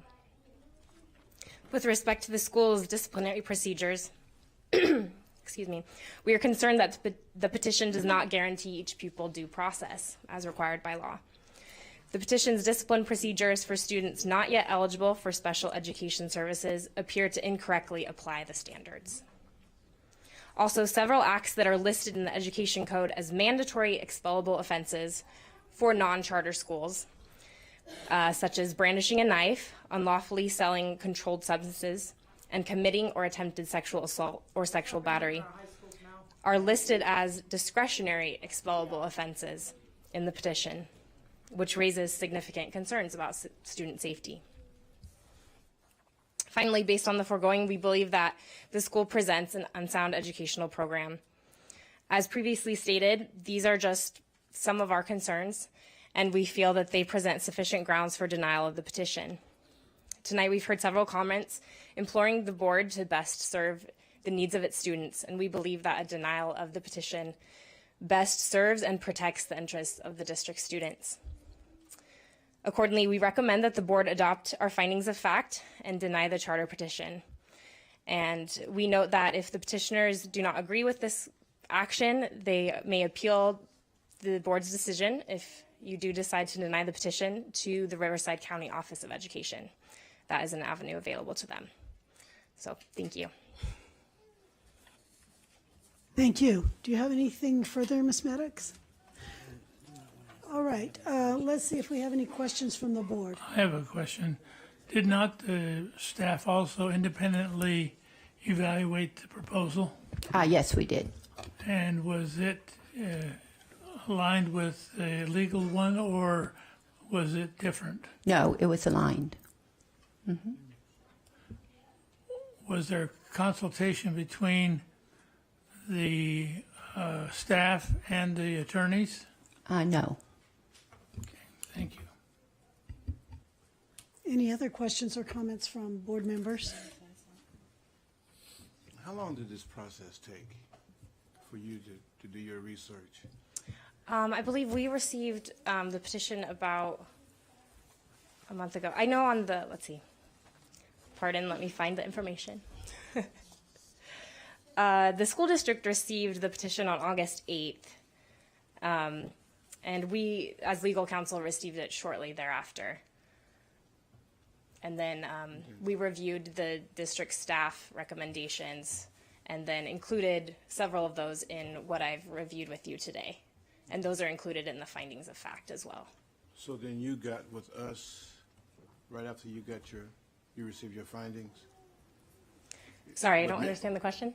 No, did you and Maribel meet? No, we didn't meet. So you guys didn't meet at all? Okay. No, I received the district staff findings from her office and then included those with my own. Okay, that's all I have. Thank you. So when you do this review, this is not the only review you have done. Correct. You have reviewed other charters. So give me an idea how many reviews you have done. I personally have reviewed multiple, but this is a review of several attorneys, not just myself, and they have years of experience reviewing lots of charters. Is it in Riverside County or other counties? Riverside County and others. Your firm is all over the state, isn't it? You Correct. have offices all over the state, so you do these reviews everywhere. Yes. And you have certain standards that you follow to do these reviews.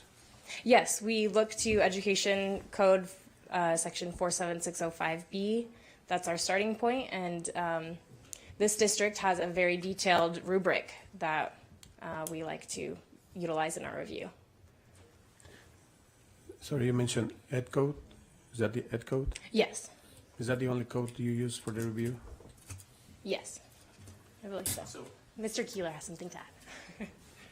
So I would just add that the rubric to which she refers is based on the California Department of Education's own rubric for when they consider the appeal of a charter school. So they've developed through their rulemaking process a rubric that addresses not only the Ed Code provisions, but a bunch of subdivisions or additional elements that constitute or would show compliance with the Education Code requirements. So the California Department of Ed has created this rubric. We have adopted similar standard along with district staff and review the petitions in line with that rubric. So we go box by box, checking what the California Department of Ed would expect to find if they were faced with an appeal. And then we look to the petition to see if the petition has satisfied that element. So that reference to the rubric is not anything that we just invented out of the air, but is in fact something that we've used on scores of charter petitions, many of which we have recommended for approval, some of which we have recommended not for approval. So it's not just we come in and say deny everyone. Our firm's standpoint is that we advise school districts to adopt or approve charter petitions that are ready to go and have proven themselves through the petition process that they will create a sound program, that they will be a viable educational option. In this case, at this time, based on what we reviewed, we just did not have confidence that that was the case. You said at this time, so does that mean at some time in the future? Well, there's nothing that would stop petitioners from coming forward at a subsequent time with a new petition. So how soon can they do that? Can they fix up some of these questionable areas and come back? That would be up to them. But there's not a time limit? I mean, they could come back next month? There's not a time limit built in. There's not a, 6-month prohibition from coming back to the district or anything like that. The reality of the situation is in order to get up and running, they need enough lead time. So not being approved at this stage likely means that they would not be ready to go July 1, 2019. But there's no prohibition for them to come back earlier with a new petition. Okay, so the next step for them, if we should deny, would be to go to the county. They Get approval have at the that right level. to appeal to the county, and they also, beyond that, if they don't like what they hear from the county, they have a right to go to the California Department of Ed. And would the California Department of Education use the same rubric that we have seen? Yes, we've adopted the rubric that they developed, so we would expect that they'd have similar concerns. During your review, was there any connection with the county office? No, we do not communicate with the county office. So are you using any of the rubrics or any standards that you use for this review? Well, I don't advise the county office on this, but I would assume that they use a similar rubric based on the Department of Education's rubric. So, okay, so bottom line, based on your review, you do not recommend this to be a solid program for the students in the district? And our review is based also on what we got, the report we received from district administration's team that reviewed it as well. So the combined result of that is a recommendation not to approve. Thank you. Do you advise agencies or schools that want to start a program and direct them how to start and the things they need to do to get themselves ready for it?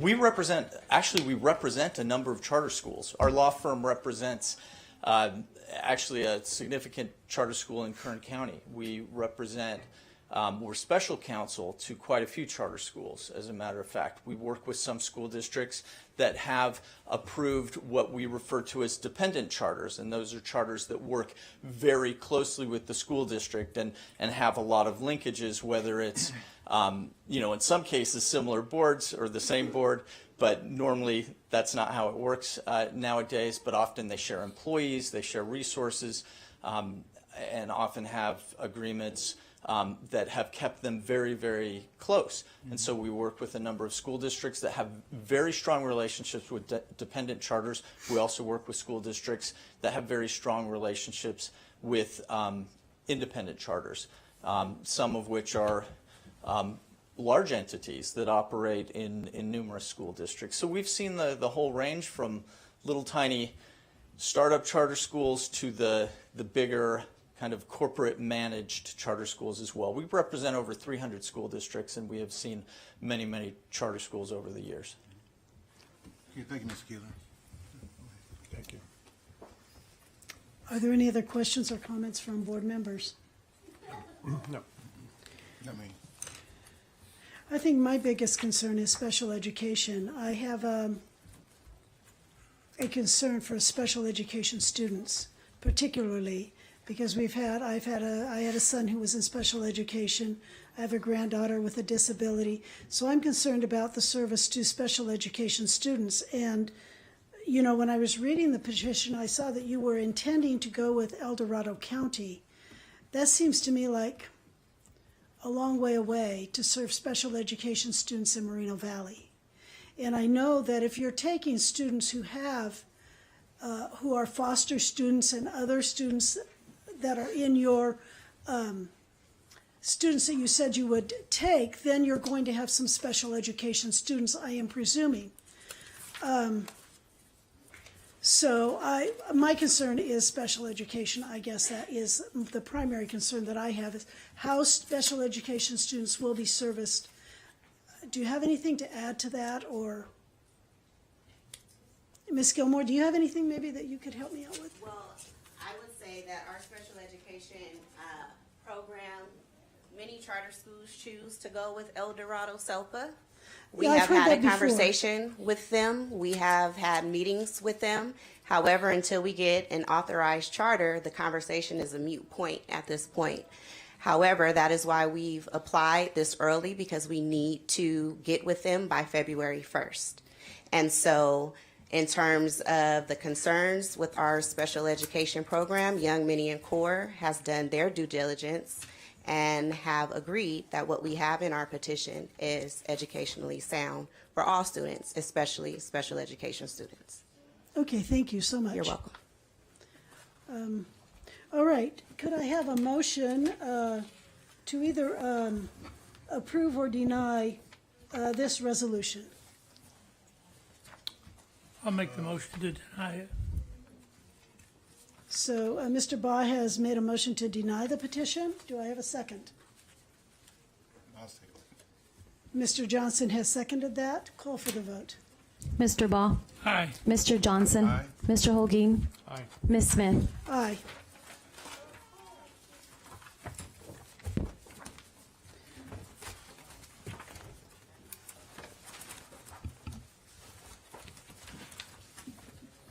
Thank you. Moving to page 14, a public hearing on disclosure and adoption of tentative agreements between the Moreno Valley Unified School District and the California School Employees Association and its Moreno Valley Chapter 410. Dr. Verde, do you have something to tell us about this? Thank you, Ms. Smith. This is a public hearing for the recently negotiated change to the health and welfare benefits cap that was negotiated at the collective bargaining table with Chapter 410, our local CSCA bargaining unit. The materials that are included in the actual item include the necessary disclosures to the county and the economic changes that impact the change in the benefits cap as it pertains to compensation. So this first item is just a public hearing to listen to any comments. So the board would be asked to open and close the public hearing and listen to any comments from the public at this time. President, I move we approve opening the the public hearing. Second. Moved by Mr. Holguin and seconded by Mr. Baugh to open the public hearing. Sorry. To open the public hearing on this tentative agreement. Call for vote. Is there any discussion? Oh, let's call for the vote first, and then we'll have discussion. Mr. Baugh? Aye. Mr. Johnson? Aye. Mr. Holguin? Aye. Ms. Smith? Aye. Hearing is now open. Is there any discussion or any speakers wishing to address this issue? Any public comments on the issue of the tentative agreement? Madam President, I move we close the public hearing. Motion has been made to close the public hearing. Second. Seconded by Mr. Baugh. Call for a vote. Mr. Baugh? Aye. Mr. Johnson? Aye. Mr. Holguin? Aye. Ms. Smith? Aye. Moving to G2, approve disclosure and adoption of the tentative agreement. Now we are, okay, we had the public hearing. Now we're moving to approve the agreement. So this is still the same issue. Do you have anything else to say, Dr. Verde? Just for transparency, so you're right, Ms. Smith, this is the time where we would ask the board to approve the recently negotiated item on benefits with Chapter 410, which adjusts the benefits cap to $12,586. All right, do we have a motion to approve? I move we adopt the tentative agreement. Moved by Mr. Holguin, I'll second. seconded by Mr. Johnson. Call for the vote. Mr. Baugh? Aye. Mr. Johnson? Aye. Mr. Holguin? Aye. Ms. Smith? Aye. We are now moving to item G3, page 46, a public hearing on the disclosure and adoption of tentative agreements between Moreno Valley Unified School District and the Moreno Valley Educators Association. Dr. Verde. This first item, Mrs. Smith, similar to the one for CSEA, just for parity amongst our employee groups. At this time, the board would open and close a public hearing to make the same adjustment to the benefits cap for our Teachers Association. So I'm sorry. this is only affecting the benefits? Yes, again, the agreements before the board tonight are to increase the benefits cap. That's correct. All right. Mr. Holguin, do President. you have anything? We move to open the public hearing on the tentative agreement with MVEA. Second. Moved by Mr. Holguin, seconded by Mr. Baugh. Call for the vote. Mr. Baugh? Aye. Mr. Johnson? Aye. Mr. Holguin? Aye. Ms. Smith? Aye.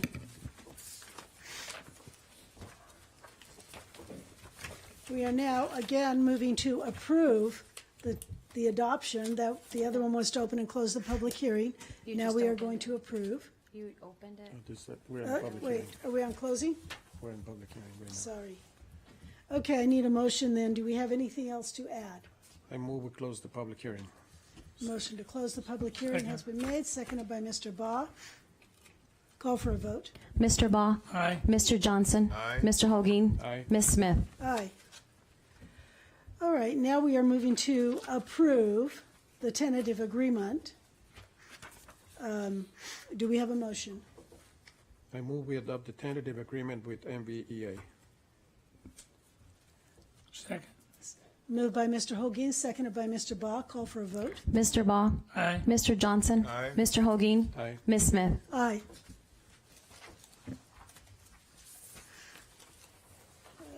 Okay.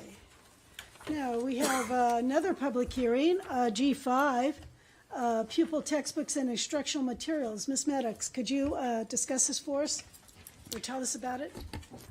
Governing boards of school districts are required to hold a public hearing to establish that students in the district have sufficient textbooks, instructional materials that are aligned to standards and are consistent with the cycles and content of the frameworks adopted by the State Board of Education in the following subjects: math, science, history, social science, and English language arts, including ELD. All right. We open the public hearing. Moved by Mr. Baugh to open the public hearing. I second. Seconded by Mr. Holguin. Call for the vote. Mr. Baugh. Aye. Mr. Johnson. Aye. Mr. Holguin. Aye. Ms. Smith. Aye. Are there any speakers or any other board comments on this? All right, now we need a motion to close the public hearing. So moved. Moved by Mr. Baugh, Second. seconded by Mr. Holguin. Call for a vote. Mr. Baugh. Aye. Mr. Johnson. Aye. Mr. Holguin. Aye. Ms. Smith. Aye. Now we've had the public hearing, now we're approving this resolution on instructional materials. So I need a motion. I move we approve resolution number 2018-1920 as presented. Second. Moved by Mr. Holguin, seconded by Mr. Baugh. Call for a vote. Mr. Baugh. Aye. Mr. Johnson. Aye. Mr. Holguin. Aye. Ms. Smith. Aye.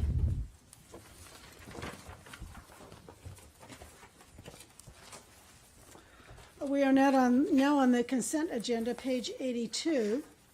On the consent agenda, we have already taken care of H4A1 previously. So we have an amendment to the consent agenda, taking that item out. Madam President, I don't think we voted on that item. We did vote on that item. We did? Yes, we did. Okay. So I move we approve the consent agenda as presented with the exclusion of that item that was voted earlier. That was the vice principal item. Correct. We voted, then she came up and Okay. talked. So excluding that item to approve the consent agenda. Okay. Second. Moved by Mr. Holguin, seconded by Mr. Baugh to approve the revised consent agenda. Call for a vote. Mr. Baugh. Aye. Mr. Johnson. Aye. Mr. Holguin. Aye. Ms. Smith. Aye. I think we are now, as far as I know, on page 139. Yes. Yeah, 139. Okay. Thank you. Everybody agrees.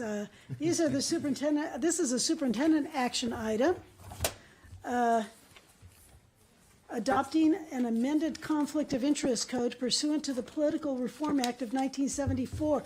Dr. Kedziora, could you tell us what this is about? Yes, Mrs. Smith, this is because we added new positions. This was this summer when we added an executive assistant in the superintendent's office. This is so that we have the updated conflict of interest forms for that position and other positions that are necessary for this. So that's what it's for, and we're asking the board to approve this. Okay, do I have a motion to approve this? So moved. Moved by Mr. Baugh, seconded by Mr. Johnson. Call for a vote. Mr. Baugh. Aye. Mr. Johnson. Aye. Mr. Holguin. Aye. Ms. Smith. Aye. Now we have educational service action items, page 150, to approve actions on student disciplinary cases. This was what we talked about in closed session, approving the action on the student disciplinary case as presented. We had one expulsion this month. Do I have a motion? I move we approve the actions on student disciplinary cases as presented. Second. Moved by Mr. Holguin, seconded by Mr. Baugh. Call for a vote. Mr. Baugh. Aye. Mr. Johnson. Aye. Mr. Holguin. Aye. Ms. Smith. Aye. We now have I3, Business Services Action Item, a second reading and approval of Board Policy 3260, Materials Fees and Administrative Regulation 3260, Pupil Fees. Ms. Stagnalt. Yes, as you mentioned, this is just being brought back for the second reading and approval. This Board Policy 3260 is being updated to reflect new law, specifically AB 2615, which permits districts to charge a fee for participation in the ACES program, as long as the fee is waived for reduced or low-income families. We do not charge, however, this is just updating the policy to reflect the new law. All right, could I have a motion to approve Board Policy 3260 and Administrative Regulation 3260 as presented? I'll make the motion. Second. Motion by Mr. Johnson, seconded by Mr. Baugh. Call for a vote. Mr. Baugh. Aye. Mr. Johnson. Aye. Mr. Holguin. Aye. Ms. Smith. Aye. Second reading and approval of Board Policy 3280, Sale or Lease of District-Owned Real Property. Ms. Stagnall, could you tell us what this is about? Yes, this is the updated Board Policy 3280. to update new law from AB 1157, basically just updating the requirements when selling and leasing property. Couple major items.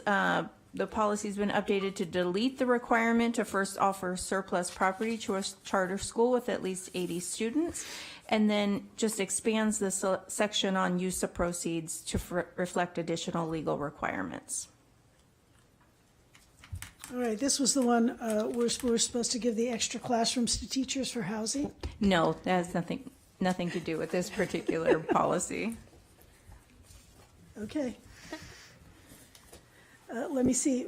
Lease or rental of excess property to be used for teacher or other employee housing pursuant to new law. Right, that's another code that would be in another board policy. Okay. Do I have a motion on this? Move. Moved by Mr. Johnson, seconded by Mr. Holguin. Call for a vote. Mr. Baugh. Aye. Mr. Johnson. Aye. Mr. Holguin. Aye. Ms. Smith. Aye. Okay, moving on to page 166, I3C, criminal background checks for contractors. Mrs. Dagnall, do you have Yes. something on this? This is the second reading being brought back for approval. Updating board policy or administrative regulation 3516.6, updating for new law, AB 949, requiring criminal background checks for sole proprietors who contract with the district to provide specified services if they will have contact with children. All right. I do have a recommend motion? that we approve it, and so move. Moved by Mr. Baugh, seconded by Mr. Johnson. Call for a vote. Mr. Baugh. Aye. Mr. Johnson. Mr. Holguin. Aye. Ms. Smith. Aye. Okay. Move to page 169.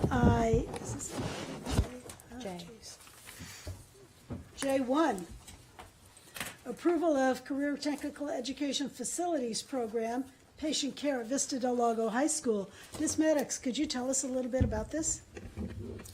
Moreno Valley Unified School District, our district is applying for 3 of these grants. The first one, the patient care at Vista Del Lago High School. Second, emergency response at Vista Del Lago High School.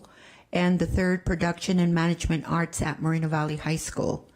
Each of these pathways offers a course of study based on the recommendations from the industry sectors and also and post-secondary partners, and aligns with the CTE model curriculum standards.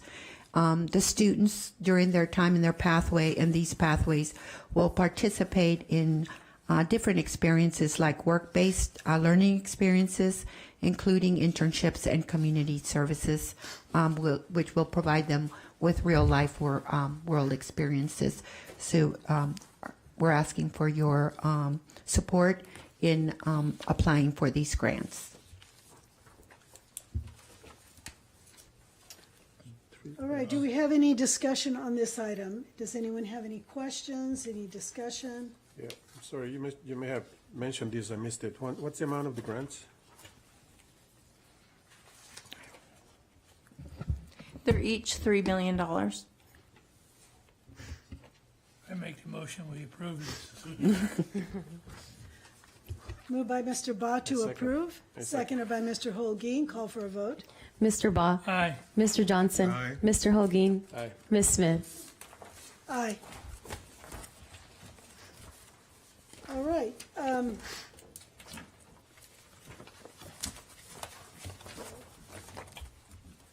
All right. Now we have human resources discussion action items. This is elimination of certain certificated bargaining unit positions effective September 26, 2018. These are positions that are no longer staffed in the district, I believe. That's correct, Ms. Smith. Thank you. Okay, do I have a motion? So moved. I'll second it. Moved by Mr. Baugh, seconded by Mr. Johnson. Call for a vote. Mr. Baugh. Aye. Mr. Johnson. Mr. Holguin. Aye. Ms. Smith. Aye. On page 176, we have the same thing, J2B, but this is for the classified bargaining unit positions. Do I have a motion on eliminating these classified positions? So moved. Second. Moved by Mr. Holguin, seconded by Mr. Baugh. Call for a vote. Mr. Baugh. Aye. Mr. Johnson. Aye. Mr. Holguin. Aye. Ms. Smith. Aye. All right, now I'm looking at page 78, J2C. You're going to have to make these letters bigger for me. This is talking about the increase in health and welfare benefits. Didn't we already vote on that? This one here, Ms. Smith, is the last one for the evening on this issue. We've approved the 2 bargaining units, and this last action adopts the same cap and the 4-tiered distribution that the units have just been approved for our management team. Oh, so we did classified, we did certificated, now we're doing management. Yes, ma'am. Thank you for that clarification. Do I have a motion to give the management people this same thing that we are giving everyone else? So moved. Moved by Mr. Holguin, Second. seconded by Mr. Baugh. Call for a vote. Mr. Baugh. Aye. Mr. Johnson. Aye. Mr. Holguin. Aye. Ms. Smith. Aye.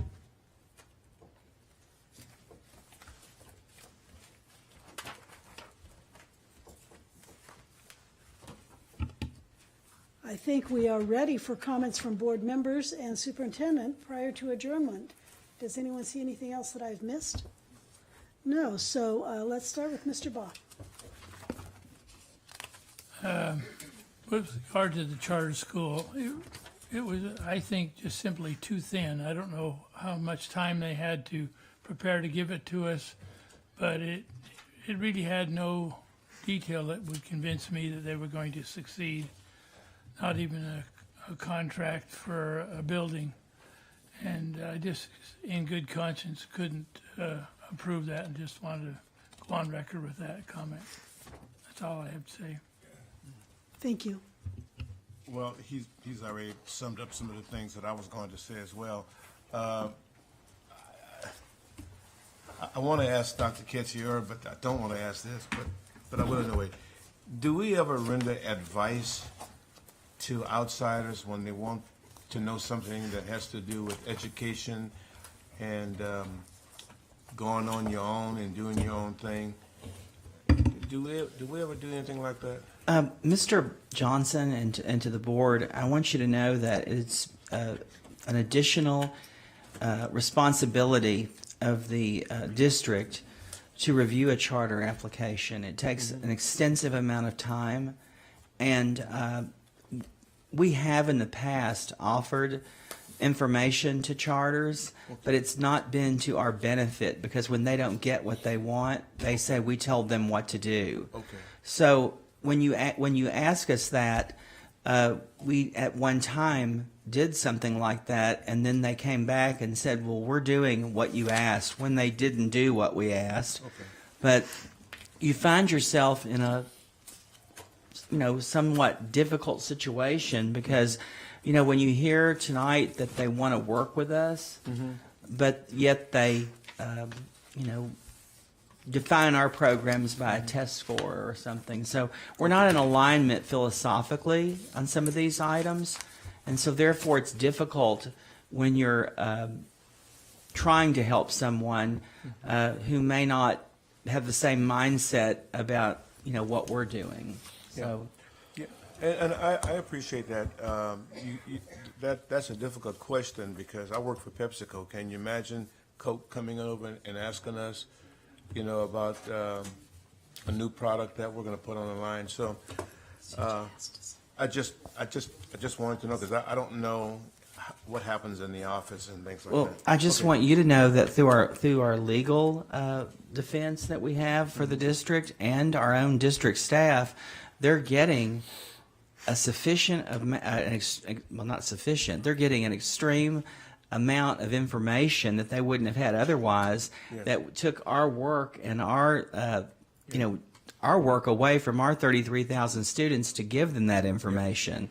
So we take this very seriously, and the information that's been provided to you and that's been carefully read by the staff, that when they get that, they're receiving a an abundant amount of information that is a lot of work on district staff, and it's incumbent upon them to take that information and use it if they want to move further with their charter.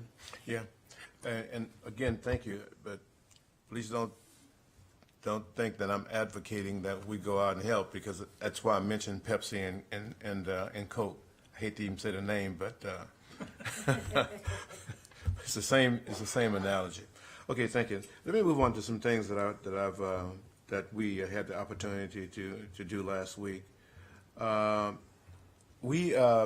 Valley, they're already gone though. Anyway, Moreno Valley High School had the historical black colleges and universities sign in or get to know about the colleges last week. I don't think we've ever done that before, and if we have, we did last year. Every year. Then I just go to show you I'm 37 now, so that's what happens. But anyway, here's the point though. I tell you what, I stayed a long time this time. I saw so many excited families as I was walking into the school grounds, and I stopped and talked with people along the way, and then once I got in, I spoke with more parents and more students, and they were so excited about meeting some people from different colleges, and some of them told me they've already made choices. Now, I don't know how true that is, but that's what they said. They made choices. I was very, very happy that we had an opportunity again to have something like that in our district, to show the kids that we have more than just the schools in the local area that they can be attending, and the folks that came out, they were very, very proud and happy to meet with us. There is one thing I want to mention. I hate to do it, but I have to do it. There were a few students that had not taken their SAT test yet, and I don't know what they thought when they went there. I think they were excited, and they probably didn't think that the colleges was going to ask them that question. I spoke to one young man who knew my name, who knew my first name even. I don't know how he know all that, but I was told by one of his teachers that he's got an above 3.0 GPA. I was glad to hear that, but the student also told me that he hadn't taken any of his tests yet. The only reason I mentioned that is because if anybody's watching, or any of you guys that are watching, you have kids, and they're planning on going to college. I'm going to tell you what a lady told me at Vista Heights just last week when I was visiting with Vista Heights. She told me that she was a concerned parent, and she joined the parent group there at Vista Heights because she wanted to find out firsthand what was going on. Again, I mentioned that is because if my child is in the 12th grade or in the 11th grade, it's fine to listen to what they tell you, but I would advise, please contact the schools and talk with the principal or a teacher about a go forward and what a counselor or what they're supposed to do when they get ready to graduate. I stood next to this kid, and I'm telling you, one of the people from one of the colleges said, listen, you need to hurry up and get this thing done. We don't need an outsider to remind us that we need to get that test done. And remember, he told us that he's a good student, and I also talked with his principal, and she told me the same thing. So the only thing I'm saying is I was very, very satisfied, happy, but I'm asking the parents, I'm appealing to the parents, please delve in. Just because your student has got a 3.5 GPA or even a 2.0 GPA, go to the school and find out what's necessary for him to go on and further his education. Don't just assume that it's just going to happen, because it just doesn't happen like that. They have a responsibility, and we need to live up to those. Okay, then we had a chance to to attend the Riverside College, where our very own, I know I wrote his name down here, our supervisor, what's his name that we went to?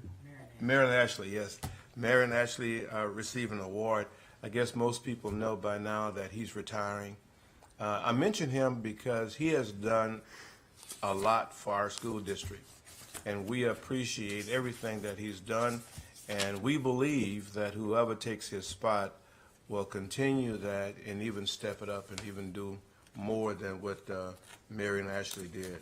So we enjoyed ourselves that night, and we hate to see him leave, but I guess at 83 or 84, I guess he's figured it's about time for him to retire. So I talked about Ashley, talked about the HCBU. I had to read my own notes here. So I am going to, I'm going to close by with my quote. Show the world you are not here to just pass through, but leave great footprints wherever you pass, and be remembered for the positive change that you initiated. And that's by the Israel Moore Ayavor. That's all I have. Thank you. Once again, Mr. Johnson, thank you for being so brief. He gave me 3 of his minutes. Oh, really? Okay. I didn't see that. Okay. So I want to comment on the charter school petition and the decision tonight. First, I want to say thanks to the people that come forward trying to help the students to be successful, and they have plans, they have ideas, and they have goals, and that is truly appreciated. But at the same time, when we hear the comments, the findings from the attorney that works in those areas, and they do reviews of several petitions, as we heard, that says a lot as to how the petition is, or how the plans are not being solid. And then in addition to that, the review by the professional staff that works in the district and that deal with the students and with the students' programs every single day. I think that is something that we need to take into consideration. And so I don't think it was that difficult to make the decision tonight. But I think we can take this as a learning opportunity to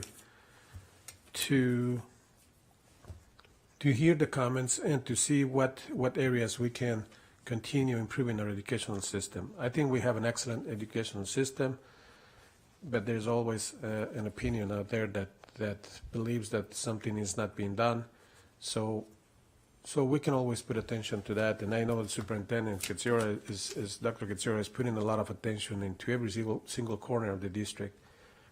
So I'm confident that we made the right decision, and that we can continue looking for ways to improving our educational services and continue moving that graduation rate higher in the right direction, closer to 100%, if not 100%. So I think we made the right decision tonight. Very briefly, I just want to say we had a great opportunity to visit some facilities a few days ago when the secretary of the RCC, the Riverside Community College District Foundation, came to visit our district, and Dr. Katsura and I joined him in a visit to, I believe it was 4 or 5 different schools, and saw specific programs that are working very successfully, and it was great. Every time I visit a school, every time I visit a program, I learn something new about those programs, and it's something that it really makes me feel proud of what is happening here. And again, that was a huge opportunity that we have, and I wish I could spend more time visiting programs, visiting classrooms, because there is a lot out there that we could learn. And I'm hoping that other people, ask for that opportunity to visit and to learn and to see, to witness what is happening in the classroom, because it's just outstanding. So Mr. Cooper came and spent about half a day with us, and he was amazed. I think he went back to the foundation and told them what had seen. A few days after, I saw another member of the foundation and asked me that other members of the foundation want to come and visit based on that visit from Mr. Cooper. So I'm sure we're going to get the call, Dr. Katsura, to take another tour. So thank you for putting that together. We continue enjoying the football games at the stadiums, great stadiums. Canyon Springs High School is always a great place to go for the football games, Vista del Lago, and then, of course, there comes Valley View High School Stadium, which I'm going to miss the first game, but we'll have the opportunity to be there too. On a Saturday, this was not this past Saturday, but it's Saturday a week ago, President Smith and I had the opportunity to attend this event at the Altura Credit Union Operations Center called the Tech Trek Brunch, right? Yes. And it was great, a great event where this organization, and I didn't have the name of the organization, AWWU, is that right? They recognize girls, young girls that are excelling in school and that have big aspirations to get into college and careers. And it was great to see some of our young ladies being recognized there. I believe it was 6 ladies that were recognized, correct? And I want to say thank you to that organization for doing that, because that program has grown over the years, I understand, and also it's a motivator for girls to continue doing good in school, and attending that camp where they got the confidence to speak in public and to interact with others, and the teamwork and the discipline and all those items. So that was a good camp. So thank you to that organization. Then Dr. Katsura already mentioned the trip to see the UCLA game. It was amazing to be with all these elementary students in that field trip. We had. Okay, Mr. Johnson put a note here. The joint meeting with Riverside City College last night. That joint meeting with the Moreno Valley Unified School District Board of Education and the Riverside Community College District trustees, I think it was a great opportunity to remind us, or at least remind me, of the great things that are happening at the community college, opportunities for our students, that there's something here in town. Not many school districts have a community college next door. So we have that huge opportunity for our students here, and I'm glad that a lot of them are taking that great step, going to the community college and then transfer it to a higher education institution. So that meeting last night was really good. A lot of good information, about the programs that the community college is offering, and how and where, in which areas both the community college and the school district are working together, and where there's a lot of room for expansion of those collaborative efforts. So that was a great meeting. Let's see. I think that's all I want to mention.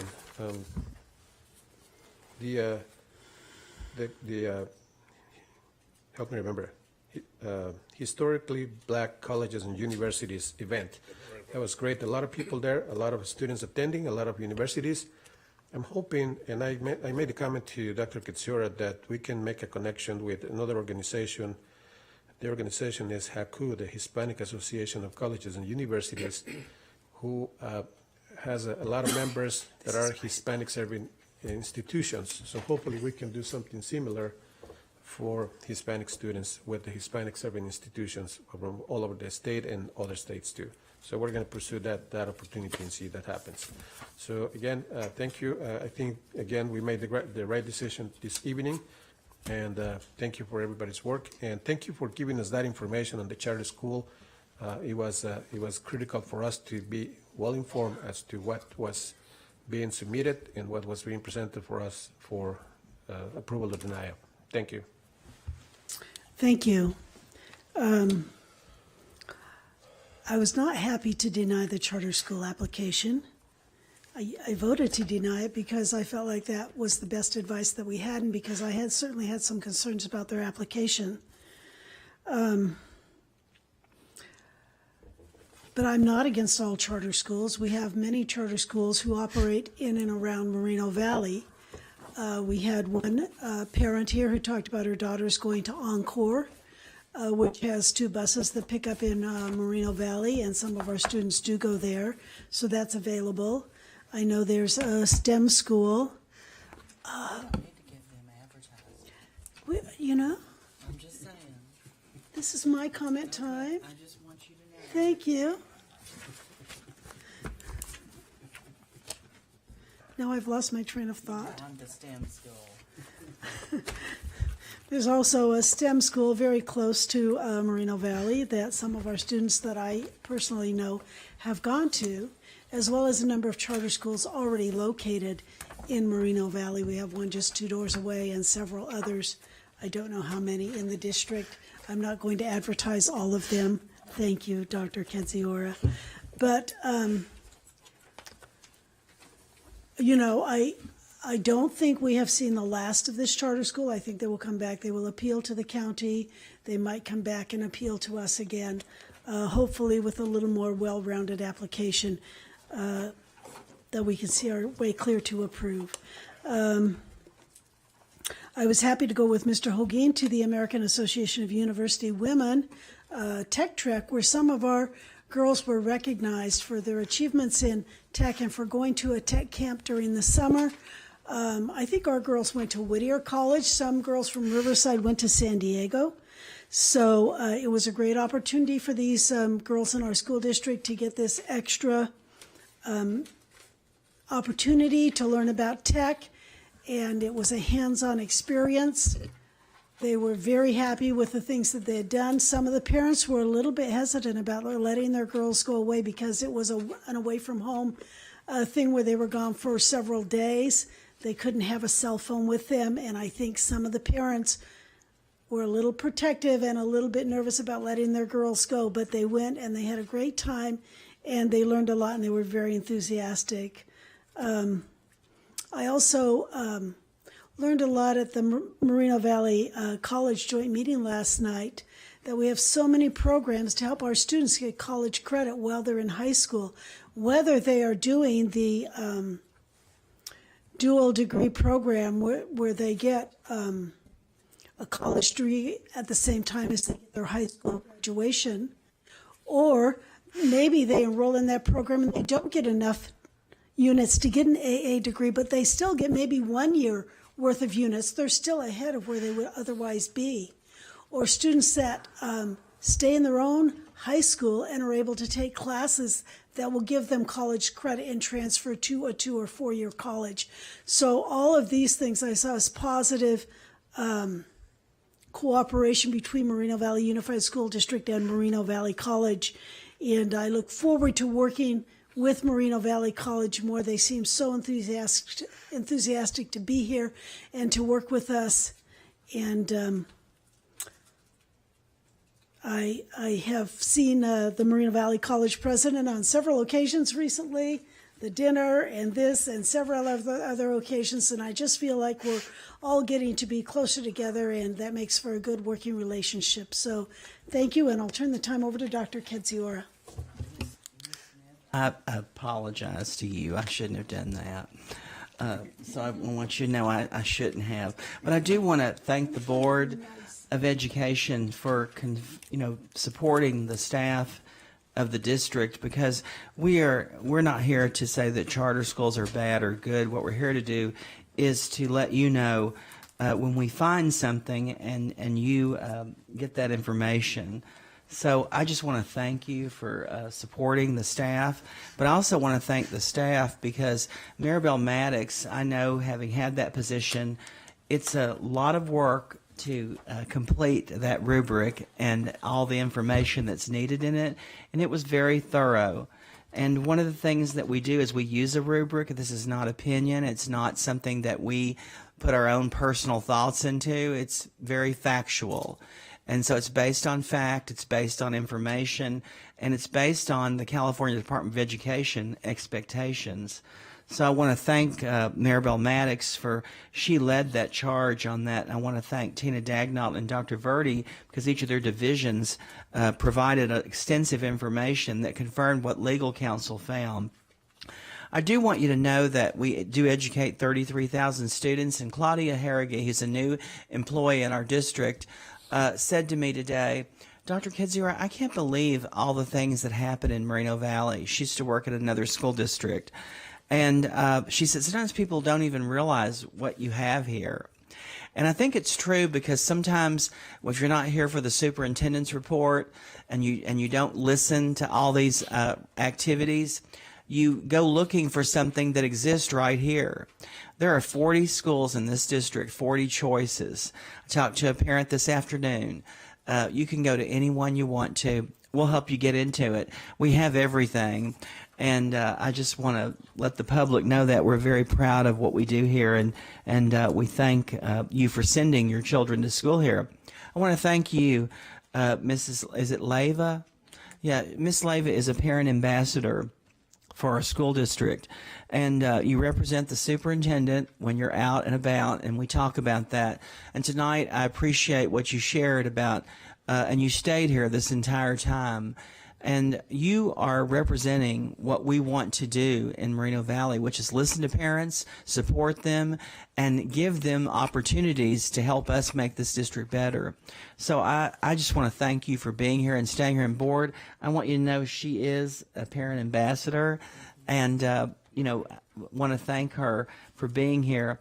But I also want to thank... Frankly, it was nice to have somebody say something nice about us. Yeah, So because, thank you. After you're sitting here and you're thinking, my goodness, we have to be proud of what we do here.